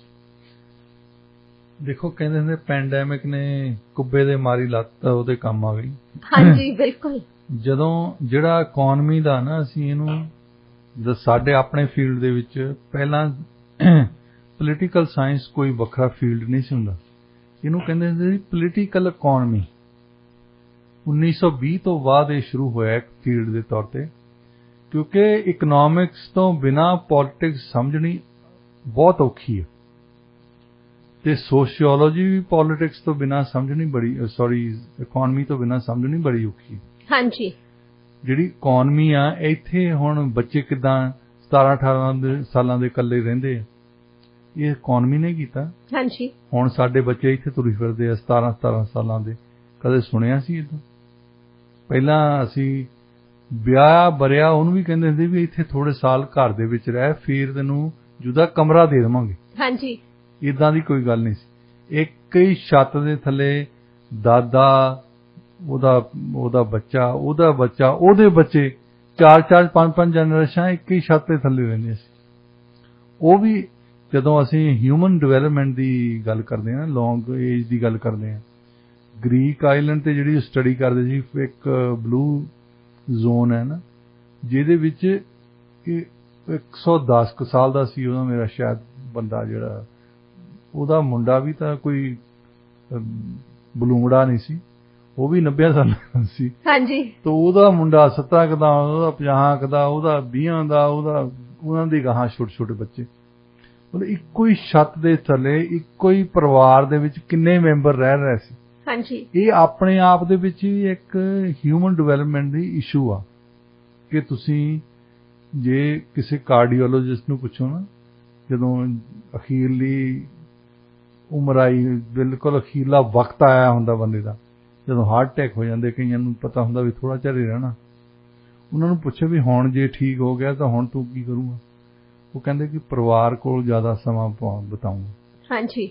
ਮਤਲਬ ਉਦੋਂ ਪਰਿਵਾਰ ਚੇਤਾ ਆਉਂਦਾ ਨਾ ਜੀ, ਪਰਿਵਾਰ ਤੋਂ ਬਿਨਾਂ ਬਾਕੀ ਨਹੀਂ ਕੋਈ ਫੋਨ ਚੱਕਦਾ। ਹਾਂਜੀ। ਤੇ ਨਾ ਹੀ ਕਰਦਾ ਉਦੋਂ ਬਾਅਦ ਜੀ। ਹਾਂ, ਜਿਨ੍ਹਾਂ ਦੇ ਪੈਸੇ ਦੇਣੇ ਹੋਣੇ ਸ਼ਾਇਦ ਉਹ ਕਰਦੇ ਹੋਣੇ। ਵੈਸੇ ਵੀ ਡਾਕਟਰ ਸਾਹਿਬ, ਜਿਵੇਂ ਹੁਣ ਲੋਕ ਅੱਜ ਕੱਲ ਸੋਸ਼ਲ ਮੀਡੀਆ ਤੇ ਜ਼ਿਆਦਾ ਰਹਿੰਦੇ ਆ, ਉਹਨਾਂ ਦੇ ਕਾਫੀ ਸਾਰੇ ਫਾਲੋਵਰਸ ਹੁੰਦੇ ਆ ਸੋਸ਼ਲ ਮੀਡੀਆ ਤੇ, ਫਰੈਂਡਸ ਬਹੁਤ ਜ਼ਿਆਦਾ ਹੁੰਦੇ ਆ, ਸਾਰਾ ਸਮਾਂ ਉਹ ਉਹਨਾਂ ਦੇ ਨਾਲ ਹੀ ਗੱਲਬਾਤ ਦੇ ਵਿੱਚ ਬਤੀਤ ਕਰਦੇ ਆ। ਪਰ ਜਦੋਂ ਕਿ ਬੰਦਾ ਬਿਮਾਰ ਹੋ ਜਾਂਦਾ ਨਾ, ਹਸਪੀਟਲ ਚਲੇ ਜਾਂਦਾ, ਉਦੋਂ ਸਿਰਫ ਪਰਿਵਾਰ ਹੀ ਖੜਾ ਹੁੰਦਾ। ਉਦੋਂ ਉਹ ਫਾਲੋਵਰਸ ਜਾਂ ਫਿਰ ਉਹ ਜਿਹੜੇ ਫਰੈਂਡਸ ਜਿਨ੍ਹਾਂ ਨੂੰ ਤੁਸੀਂ ਆਪਣਾ ਕੀਮਤੀ ਸਮਾਂ ਦਿੱਤਾ ਹੁੰਦਾ, ਉਹਨਾਂ ਚੋਂ ਕੋਈ ਨਹੀਂ ਹੁੰਦਾ। ਉਹ ਫਾਲੋਵਰ ਕੋਈ ਹੋਰ ਬੰਦਾ ਲੱਭ ਲੈਂਦੇ। ਹਾਂਜੀ। ਕਿਉਂਕਿ ਉਹਨਾਂ ਨੇ ਤਾਂ ਇੰਟਰਨੈਟ ਤੇ ਬੈਠੇ ਹੋਣਾ। ਹਾਂਜੀ। ਇੰਟਰਨੈਟ ਤੇ ਕੋਈ ਹੋਰ ਬੰਦਾ ਲੱਭ ਪੈਂਦਾ, ਕਿਸੇ ਦੇ ਹੋਰ ਦੇ ਫਰੈਂਡ ਬਣ ਜਾਣੇ ਜੀ। ਪਰਿਵਾਰ ਨੂੰ ਤਾਂ ਹੋਰ ਨਹੀਂ ਬੰਦਾ ਲੱਭਦਾ ਨਹੀਂ, ਉਹ ਤਾਂ ਪਰਿਵਾਰ ਦੇ ਤਾਂ ਉਹੀ ਮੈਂਬਰ ਹੈ ਜਿਹੜੇ ਤੁਹਾਡੇ ਨਾਲ ਦੁੱਖ ਸੁੱਖ ਸਾਂਝਾ ਕਰਦੇ ਆ। ਹਾਂਜੀ। ਦੁਨੀਆ ਦੇ ਵਿੱਚ ਤੁਸੀਂ ਦੇਖੋਗੇ ਕਿ ਮਾਂ ਤੋਂ ਬਿਨਾਂ ਕੋਈ ਬੰਦਾ ਇਦਾਂ ਦਾ ਨਹੀਂ ਜਿਹੜਾ ਤੁਹਾਡਾ ਦੁੱਖ ਸੁੱਖ ਉਹਨੂੰ ਇੰਨਾ ਲੱਗਦਾ। ਜੇ ਤੁਹਾਨੂੰ ਦੁੱਖ ਲੱਗਦਾ ਨਾ, ਸਭ ਤੋਂ ਵੱਧ ਦੁਖੀ ਤੁਹਾਡੀ ਮਾਂ ਹੁੰਦੀ ਹੈ। ਹਾਂਜੀ। ਔਰ ਇਹ ਜਿਹੜੇ ਰਿਸ਼ਤੇਦਾਰ ਆ, ਭੈਣ ਭਰਾ ਆ, ਮਾਂ ਬਾਪ ਆ, ਸਾਡੇ ਹੋਰ ਰਿਸ਼ਤੇਦਾਰ, ਉਹਨਾਂ 'ਚ ਰਾਈਵਲਰੀ ਵੀ ਹੋ ਜਾਂਦੀ ਹੈ ਕਈਆਂ ਦੇ ਵਿੱਚ। ਪਰ ਮਾਂ ਨੂੰ ਕਦੇ ਰਾਈਵਲਰੀ ਨਹੀਂ, ਨਾ ਬਾਪ ਨੂੰ ਹੁੰਦੀ। ਬਾਪ ਦੀ ਗੱਲ ਕਰਦੇ ਹੁੰਦੇ, ਉਹ ਕਹਿੰਦੇ ਕਿ ਕੋਈ ਬਾਪ ਬੜਾ ਤਕੜਾ ਪਹਿਲਵਾਨ ਸੀ ਤਾਂ ਉਹਦਾ ਮੁੰਡਾ ਉਦੋਂ ਵੀ ਵੱਧ ਗਿਆ, ਉਹ ਕਿਤੇ ਇੰਟਰਨੈਸ਼ਨਲ ਲੈਵਲ ਤੇ ਚੱਲ ਗਿਆ। ਉਹ ਕਹਿੰਦਾ ਵੀ ਕਿਸੇ ਨੇ ਇੰਟਰਵਿਊ 'ਚ ਪੁੱਛਿਆ ਵੀ ਇਹਦੇ ਵਿੱਚ ਤੈਨੂੰ ਮਾਣ ਹੁੰਦਾ ਕਿ ਇਹਦੀ ਜੈਲਸੀ ਹੁੰਦੀ? ਉਹ ਕਹਿੰਦਾ ਵੀ ਜੈਲਸੀ ਤਾਂ ਹੋਵੇ ਜੇ ਜਿੱਦਾਂ ਮੇਰੇ ਚਾਚੇ ਦਾ ਪੁੱਤ ਤਾਂ ਚੜ੍ਹ ਜਾਵੇ, ਇਹ ਤਾਂ ਹੁੰਦੀ ਜੈਲਸੀ, ਹਾਂਜੀ ਦੂਸਰਿਆਂ ਨੂੰ ਦੇਖ ਕੇ ਹਾਂਜੀ ਈਰਖਾ ਹੋ ਜਾਂਦੀ ਮਨ ਦੇ ਵਿੱਚ ਵੀ ਇਹ ਕਿਦਾਂ ਮੈਨੂੰ ਤਾਣ ਚੜ ਗਿਆ, ਜਿਹੜਾ ਮੇਰਾ ਪੁੱਤ ਮੇਰੇ ਨਾਲ ਤਾਣ ਚੜ ਗਿਆ ਇਹ ਚ ਮੈਨੂੰ ਮਾਣ ਹੈ। ਹਾਂਜੀ ਪ੍ਰਾਊਡ ਫੀਲ ਹੁੰਦਾ। ਇਹਦੇ ਵਿੱਚ ਜੈਲਸੀ ਕੋਈ ਗੱਲ ਨਹੀਂ ਹੈ, ਇਹ ਇੱਕੋ ਹੀ ਚੀਜ਼ ਆ ਜਿਹਦੇ ਵਿੱਚ ਤੁਸੀਂ ਮਾਣ ਮਹਿਸੂਸ ਕਰਦੇ ਆ। ਧੀ ਪੁੱਤ ਤੁਹਾਡੇ ਨਾਲ ਜ਼ਿਆਦਾ ਵੱਧ ਜਾਵੇ ਹਾਂਜੀ ਉਹ ਤੇ ਖੁਸ਼ੀ ਹੁੰਦੀ ਹੈ। ਬਿਲਕੁਲ ਹਾਂ, ਜਿਹੜਾ ਤੁਹਾਡੇ ਨਾਲ ਕੋਈ ਦੋਸਤ ਆ ਮਿੱਤਰ, ਸ਼ਾਇਦ ਉਹਨਾਂ ਦੇ ਵਿੱਚ ਵੀ ਆ ਜਾਵੇ ਤੁਹਾਡੇ ਕਿ ਇਹ ਮੇਰੇ ਨਾਲ ਚੰਗਾ ਕਿੱਦਾਂ ਬਣ ਗਿਆ, ਉਹਦੇ ਵਿੱਚ ਈਰਖਾ ਆ ਜਾਵੇ। ਹਾਂਜੀ ਸੋ ਇਹ ਪੈਂਡੈਮਿਕ ਨੇ ਮੇਰਾ ਖਿਆਲ ਇੱਕ ਗੱਲ ਠੀਕ ਕਰ ਦਿੱਤੀ ਕਿ ਘਰ ਮਹਿੰਗੇ ਹੋ ਗਏ ਤੇ ਹੁਣ ਘਰ ਵਾਪਸੀ ਆ ਗਈ, ਬੱਚਿਆਂ ਦੀ ਘਰ ਵਾਪਸੀ ਹੋ ਗਈ। ਡਾਕਟਰ ਸਾਹਿਬ, ਜਿਹੜਾ ਇਹ ਇਕੱਲਤਾ ਬਾਰੇ ਇਹਦੇ ਵਿੱਚ ਕਿਹਾ ਗਿਆ ਵੀ ਲੋਕੀ ਜਿਹੜੇ ਅਲੋਨ ਆ ਅੰਦਰ ਤੋਂ, ਉਹਦੇ ਬਾਰੇ ਤੁਸੀਂ ਕੀ ਕਹਿਣਾ ਚਾਹੋਗੇ? ਦੇਖੋ, ਅਲੋਨ ਜਿਹੜੇ ਆ, ਇੱਕ ਤਾਂ ਸਾਡੇ ਪਹਿਲਾਂ ਇਕਨੋਮੀ ਨੇ ਇਹ ਸ਼ੁਰੂ ਕੀਤਾ ਸੀ ਕਿ ਲੋਕੀ ਅਫੋਰਡ ਕਰ ਸਕਦੇ ਸੀ। ਹੁਣ ਪਿੰਡਾਂ ਦੇ ਵਿੱਚ ਜਿਸ ਜ਼ਮਾਨੇ ਦੀ ਮੈਂ ਗੱਲ ਕਰਦਾ ਹਾਂ, ਉੱਥੇ ਤੁਸੀਂ ਜੇ ਘਰੋਂ ਨਿਕਲ ਜਾਂਦੇ ਆ ਤਾਂ ਕਿਹਦੇ ਘਰ ਰਹੋਗੇ? ਬੜੀ ਹੱਦ ਜੱਟਾਂ ਨੂੰ ਇਹ ਹੁੰਦਾ ਸੀ ਵੀ ਚਲੋ ਘਰੋਂ ਨਿਕਲਿਆ ਤਾਂ ਮੈਂ ਖੂਹ ਤੇ ਜਾ ਕੇ ਸੌਂ ਜਾਊਂਗਾ। ਹਾਂਜੀ, ਤੇ ਖੂਹ ਤੋਂ ਵੀ ਜੇ ਬਾਪ ਤੁਹਾਨੂੰ ਕੱਢ ਦੇ ਤੁਸੀਂ ਕਿੱਥੇ ਜਾਓਗੇ? ਸਟੇਸ਼ਨ ਤੇ ਜਾ ਕੇ ਸੌਂਗੇ। ਹੁਣ ਇੱਥੇ ਜਿਹੜੀ ਇਕਨੋਮੀ ਸੀਗੀ ਇਹ ਇਸ ਤਰ੍ਹਾਂ ਸੀ ਕਿ ਕੋਈ ਵੀ ਬੱਚਾ ਜਿਹੜਾ 16-17 ਸਾਲ ਦਾ ਹੋ ਗਿਆ, ਇਹ ਉਹ ਤੋਂ ਆਸ ਕਰਦੇ ਸੀ ਕਿ ਇਹ ਚੱਲ ਜਾਵੇ, ਹੁਣ ਇੰਡੀਪੈਂਡੈਂਟ ਰਹਿਣਾ ਸਿੱਖੇ। ਉਹ ਇਕਨੋਮੀ ਨਾਲ ਜੁੜਿਆ ਸੀ, ਹੋਰ ਕੁਝ ਨਹੀਂ ਸੀ। ਇਹ ਕੋਈ ਨਵੀਂ ਧਾਰਨਾ ਨਹੀਂ ਹੈ, ਇਹ ਇਕਨੋਮੀ ਨਾਲ ਜੁੜੀ ਸੀ। ਹਾਂਜੀ, ਉਹ ਬਾਹਰ ਰਹਿੰਦੇ ਸੀ। ਅੱਛਾ, ਇਹਨਾਂ ਬੱਚਿਆਂ ਨੂੰ ਫਿਰ ਇਹ ਸੋਸ਼ਲ ਸਕਿੱਲ ਨਹੀਂ ਕਦੇ ਆਉਂਦੀ। ਤੁਸੀਂ ਕਿਸੇ ਦੇ ਨਾਲ ਰਹਿੰਦੇ ਆ, ਤੁਹਾਨੂੰ ਇਹ ਪਤਾ ਲੱਗਦਾ ਕਿ ਕੁਛ ਇੱਕ ਗੱਲਾਂ ਜਿਹੜੀਆਂ ਜਰਨੀਆਂ ਪੈਂਦੀਆਂ। ਤੁਹਾਡੇ ਨਾਲ ਦਾ ਬੰਦਾ ਜਿੱਦਾਂ ਇੱਥੇ ਬੋਤਲ ਰੱਖ ਜੇ ਤੇ ਚੱਲ ਜਾਵੇ, ਇਹ ਵੀ ਜਰਨ ਵਾਲੀ ਗੱਲ ਹੀ ਹੈ। ਹਾਂਜੀ, ਤੁਸੀਂ ਆਪਣੀ ਪਾਣੀ ਪੀਤਾ, ਪਾਣੀ ਵਾਲੀ ਬੋਤਲ ਚੱਕ ਲਓ ਇੱਥੋਂ। ਹਾਂਜੀ, ਬਿਲਕੁਲ। ਤੁਸੀਂ ਰੋਟੀ ਖਾਧੀ ਆ, ਰੋਟੀ ਖਾ ਕੇ ਤਾਂ ਗੰਦ ਪਾ ਕੇ ਤਾਂ ਨਾ ਜਾਓ। ਹਾਂਜੀ, ਜੇ ਤੁਸੀਂ ਇਕੱਠੇ ਰਹਿੰਦੇ ਆ, ਤੁਹਾਨੂੰ ਕੁਛ ਇੱਕ ਗੱਲਾਂ ਜਿਹੜੀਆਂ ਇੱਕ ਸੰਯੁਕਤ ਰਹਿਣ ਤੋਂ ਸਿੱਖਣੀਆਂ ਪੈਂਦੀਆਂ ਜੀ। ਤੁਸੀਂ ਵਾਸ਼ਰੂਮ ਜਾਣਾ, ਜੇ ਵਾਸ਼ਰੂਮ 5 ਬੰਦੇ ਵਰਤ ਰਹੇ ਆ, ਉਹ ਕਦੇ ਗੰਦ ਨਹੀਂ ਪਾਉਣਗੇ। ਉਹਨਾਂ ਨੂੰ ਬਾਜ ਆਣਾ ਕਿ ਜੇ ਮੈਂ ਗੰਦ ਪਾਇਆ ਫਿਰ ਦੂਜਾ ਵੀ ਇਦਾਂ ਕਰੂਗਾ। ਸੋ ਇਕੱਲੇ ਰਹਿਣ ਦੇ ਨਾਲ ਜਿਹੜੀ ਕਹਿੰਦੇ ਕਿ ਸਾਡੀ ਮੌਜ ਮਸਤੀ ਹੁੰਦੀ ਆ, ਮੌਜ ਮਸਤੀ ਕੋਈ ਨਹੀਂ ਹੁੰਦੀ। ਅੱਜ ਕੱਲ੍ਹ ਇਕੱਲਾ ਰਹਿ ਜਾਵੇ, ਵੈਸੇ ਵੀ ਜੇ ਐਮਰਜੈਂਸੀ ਆ ਜਾਵੇ, ਤੁਹਾਨੂੰ ਪਤਾ ਨਹੀਂ ਕਿਹੜੀ ਏਜ ਦੇ ਵਿੱਚ ਆ ਜਾਣੀ। ਇੱਕ ਬੰਦਾ ਮੇਰੇ ਨਾਲ ਸੀ ਹਸਪਤਾਲ, ਉਹਨੂੰ ਵੀ ਸਟ੍ਰੋਕ ਹੋਇਆ ਸੀ। ਉਹਦਾ ਜ਼ਿਆਦਾ ਸੀ ਮੈਨੂੰ, ਕਿਉਂਕਿ ਉਹ ਇਕੱਲਾ ਰਹਿੰਦਾ ਸੀ, ਉਹਦਾ ਡਿਵੋਰਸ ਹੋਇਆ ਸੀ। ਕਹਿੰਦਾ ਮੈਂ ਇਕੱਲਾ ਹੀ ਰਹਿੰਦਾ ਸੀ ਘਰ ਦੇ ਵਿੱਚ, ਤਾਂ ਮੈਨੂੰ ਸਟ੍ਰੋਕ ਹੋ ਗਿਆ। ਕਹਿੰਦਾ ਮੈਂ ਤਾਂ 911 ਕਾਲ ਕਰਨ ਜੋਗਾ ਵੀ ਨਹੀਂ। ਤਾਂ ਉੱਥੇ ਉਹ ਕੋਮਾ ਚਲ ਗਿਆ ਘਰ 'ਚ ਹੀ। ਤਾਂ ਉਹਦਾ ਕੋਈ ਮਿੱਤਰ ਵੀ ਚੰਗਾ ਹੀ ਹੋਣਾ, ਜਿਹੜਾ ਪਹਿਲਾਂ ਉਹਨੇ ਨੌਕ ਕੀਤਾ, ਫੋਨ ਕੀਤੇ, ਉਹ ਚੱਕਦਾ ਨਹੀਂ ਸੀ। ਉਹਦੀ ਕਾਰ ਉੱਥੇ ਹੀ ਖੜੀ ਆ। ਉਹਨੇ ਦੇਖਿਆ ਵੀ ਬੰਦਾ ਤਾਂ ਅੰਦਰ ਹੀ ਲੱਗਦਾ, ਕਾਰ ਇੱਥੋਂ ਗਈ ਨਹੀਂ। ਉਹਨੇ 911 ਕਾਲ ਕਰਤੀ ਵੀ ਇਹ ਬੰਦੇ ਨੂੰ ਕੁਝ ਹੋ ਗਿਆ ਲੱਗਦਾ। ਉਹਨੇ ਤਾਂ ਫਾਊਲ ਪਲੇ ਹੋਇਆ ਹੋਣਾ, ਵੀ ਖਰਿਆ ਕੀ ਹੋਇਆ ਹੋਣਾ। ਹਾਂਜੀ, ਉਹ ਕਹਿੰਦੇ ਪੁਲਿਸ ਵਾਲੇ ਨੇ ਆ ਕੇ ਫਿਰ ਉਹਦਾ ਦਰਵਾਜ਼ਾ ਤੋੜਿਆ, ਤਾਂ ਅੰਦਰ ਗਏ ਤਾਂ ਉਹ ਲੰਮਾ ਪਿਆ। ਉਹਨਾਂ ਨੇ ਕੋਮਾ ਦੇ ਵਿੱਚ ਪਿਆ, ਤਾਂ ਉਹ ਐਂਬੂਲੈਂਸ ਸੱਦੀ ਉਹਨਾਂ ਨੇ। ਬਾਅਦ ਦੇ ਵਿੱਚ ਐਂਬੂਲੈਂਸ ਫਿਰ ਲੈ ਕੇ ਗਈ। ਤੇ ਉਹ 5 ਦਿਨ ਉਹ ਕਹਿੰਦਾ ਵੀ ਜਦੋਂ ਮੈਂ ਬਾਹਰ 5 ਦਿਨ ਲਗਾਤਾਰ ਕੋਮਾ ਦੇ ਵਿੱਚ ਪਿਆ ਰਿਹਾ, 6ਵੇਂ ਦਿਨ ਉੱਠਿਆ, ਕਹਿੰਦਾ ਮੈਨੂੰ ਪਤਾ, ਮੈਂ ਦੇਖਾਂ ਵੀ ਮੈਂ ਤਾਂ ਆਪਣੇ ਘਰ ਬੈਠਾ ਸੀ ਤੇ ਇੱਥੇ ਕਿੱਦਾਂ ਆ ਗਿਆ। ਹਾਂਜੀ, ਇਹ ਸਿਹਤ ਵੱਲੋਂ ਵੀ ਜੇ ਤੁਸੀਂ ਇਕੱਲੇ ਬੈਠੇ ਆ, ਇਹ ਸੰਯੁਕਤ ਪਰਿਵਾਰ ਠੀਕ ਹੈ। ਤੁਹਾਡਾ ਕੋਈ ਨਾ ਕੋਈ ਘਰ ਹੈ, ਉਹ ਤੁਹਾਨੂੰ ਕਿਤੇ ਹਸਪਤਾਲ ਲੈ ਜਾਂਦਾ, ਕੋਈ ਪੁੱਛਦਾ ਆ। ਤੁਸੀਂ ਇਕੱਲੇ ਬੈਠੇ ਵੈਸੇ ਹੀ ਪਾਗਲ ਹੋ ਜਾਂਦੇ। ਹਾਂਜੀ, ਜਿਹੜੇ ਕੈਦੀਆਂ ਨੂੰ ਵੱਧ ਤੋਂ ਵੱਧ ਸਜ਼ਾ ਦੇਣੀ ਹੁੰਦੀ ਹੈ ਨਾ, ਉਹਨਾਂ ਨੂੰ ਕੱਲਿਆਂ ਨੂੰ ਰੱਖਦੇ ਆ। ਇਹ ਸਜ਼ਾ ਹੈ ਵੈਸੇ। ਹਾਂਜੀ, ਕੈਦੀਆਂ ਨੂੰ ਜਿਹੜੇ ਤਾਂ ਕੈਦੀ ਮੌਜ ਮਸਤੀਆਂ ਕਰਦੇ, ਤਾਸ਼ ਖੇਲਦੇ ਆ, ਉਹ ਤਾਂ 15 ਜਾਣੇ ਇਕੱਠੇ ਬੈਠੇ ਹੁੰਦੇ ਆ। ਹਾਂ, ਸਿੱਧੂ ਦੇ ਨਾਲ ਜਿਹੜੇ ਬੈਠੇ ਹੋਣੇ ਉਹ ਤੰਗ ਹੋਣੇ ਆ ਪਰ ਬਾਕੀ ਤਾਂ ਮੌਜ ਮਸਤੀ ਕਰਦੇ ਨਾ। ਹਾਂਜੀ, ਤੇ ਜਿਨ੍ਹਾਂ ਨੂੰ ਇਕੱਲੇ ਰੱਖਿਆ ਹੁੰਦਾ, ਉਹ ਸਜ਼ਾ ਦਿੱਤੀ ਹੁੰਦੀ ਵੈਸੇ। ਹਾਂਜੀ, ਤੇ ਇਹ ਇਕੱਲੇ ਰਹਿੰਦੇ ਆ ਮਰਜ਼ੀ ਨਾਲ। ਇੱਥੇ ਇਕੱਲੇ ਸਜ਼ਾ ਆ ਜੀ। ਬਿਲਕੁਲ। ਡਾਕਟਰ ਸਾਹਿਬ, ਰੁਕ ਕਰਦੇ ਹਾਂ ਹੁਣ ਅਗਲੀ ਖਬਰ ਵੱਲ। ਇੱਕ ਯੂਕਰੇਨੀ ਲੌਬੀ ਗਰੁੱਪ ਹੈਗਾ, ਉਹਨਾਂ ਨੇ ਰਸ਼ੀਆ ਤੇ ਪਾਬੰਦੀਆਂ ਦੀ ਛੋਟ ਨੂੰ ਲੈ ਕੇ ਕਿਹਾ ਕਿ ਉਹ ਕੈਨੇਡਾ ਤੇ ਮੁਕੱਦਮਾ ਕਰਨਗੇ। ਤੁਸੀਂ ਇਸ ਖਬਰ ਨੂੰ ਕਿਵੇਂ ਦੇਖਦੇ ਹੋ? ਯੂਕਰੇਨੀਅਨ ਵਰਲਡ ਕਾਂਗਰਸ ਨਹੀਂ ਇੱਕ ਨਾਂ ਦੀ ਜਥੇਬੰਦੀ ਆ, ਕਿਉਂਕਿ ਕੈਨੇਡਾ ਨੇ ਜਿਹੜੀ ਇੱਕ ਟਰਬਾਈਨ ਜਰਮਨੀ ਨੂੰ ਮੋੜ ਦਿੱਤੀ ਉਹ ਜਾਣੀ ਹੈ ਰਸ਼ੀਆ ਨੂੰ। ਹੁਣ ਟੈਕਨੀਕਲੀ ਤਾਂ ਇਹਨਾਂ ਨੇ ਕੈਨੇਡਾ ਦੇ ਵਿੱਚ ਸਾਰੀਆਂ ਸੈਂਕਸ਼ਨ ਲਾਏ ਆ, ਹਾਂਜੀ, ਖਾਸ ਤੌਰ ਤੇ ਜਿੱਦਾਂ ਹਾਈ ਟੈਕ ਤੇ। ਇਹ ਜਿਹੜੀ ਟਰਬਾਈਨ ਸੀ ਰਸ਼ੀਆ ਨੇ ਭੇਜੀ ਇੱਥੇ, ਇਹ ਜਰਮਨ ਕੰਪਨੀ ਆ ਵੈਸੇ, ਪਰ ਹੈਗੀ ਮੌਂਟਰੀਅਲ ਦੇ ਵਿੱਚ। ਉਹਨਾਂ ਦੇ ਕੋਲ ਨੋ ਹਾਉ ਆ ਜਿਹੜੀ ਉਹ ਟਰਬਾਈਨ ਨੂੰ ਠੀਕ ਕਰਦੀ ਹੈ। ਸੋ ਉਹਨਾਂ ਨੇ ਭੇਜ ਦਿੱਤੀ ਤੇ ਇਹਨਾਂ ਨੇ ਪਹਿਲਾਂ ਤਾਂ ਕੈਨੇਡਾ ਨੇ ਇਹ ਫੈਸਲਾ ਕਰ ਲਿਆ ਕਿ ਨਹੀਂ, ਅਸੀਂ ਨਹੀਂ ਦੇਣੀ ਰਸ਼ੀਆ ਨੂੰ, ਕਿਉਂਕਿ ਅਸੀਂ ਤਾਂ ਪਾਬੰਦੀਆਂ ਲਾਈਆਂ, ਸੈਂਕਸ਼ਨ ਲਾਏ। ਤੇ ਜਰਮਨੀ ਵਾਲਿਆਂ ਦਾ ਉਹਨਾਂ ਨੇ ਗੈਸ ਬੰਦ ਕਰਤਾ ਰਸ਼ੀਆ ਨੇ। ਅੱਛਾ, ਉਹ ਕਰਲਾਉਣ ਲੱਗ ਪਏ ਵੀ ਰੌਲਾ ਪਾਉਂਦੇ ਆ ਤੇ ਸਾਡੇ ਤਾਂ ਤੱਤਾ ਪਾਣੀ ਕਰਨ ਨੂੰ ਐਨਰਜੀ ਹੈ ਨਹੀਂ, ਹਾਂਜੀ, ਤੁਸੀਂ ਇਹਨਾਂ ਦੀ ਟਰਬਾਈਨ ਫੜ ਕੇ ਬੈਠੇ ਆ, ਸਾਡੀ ਕੰਪਨੀ ਆ ਉਹ। ਇਹਨਾਂ ਨੇ ਫਿਰ ਸੌਦਾ ਕਰ ਲਿਆ ਕਿ ਚਲੋ ਅਸੀਂ ਰਸ਼ੀਆ ਨੂੰ ਨਹੀਂ ਮੋੜਦੇ, ਅਸੀਂ ਜਰਮਨੀ ਨੂੰ ਮੋੜ ਦਿੰਦੇ ਹਾਂ, ਤੁਹਾਨੂੰ ਦੇ ਦਿੰਦੇ ਹਾਂ।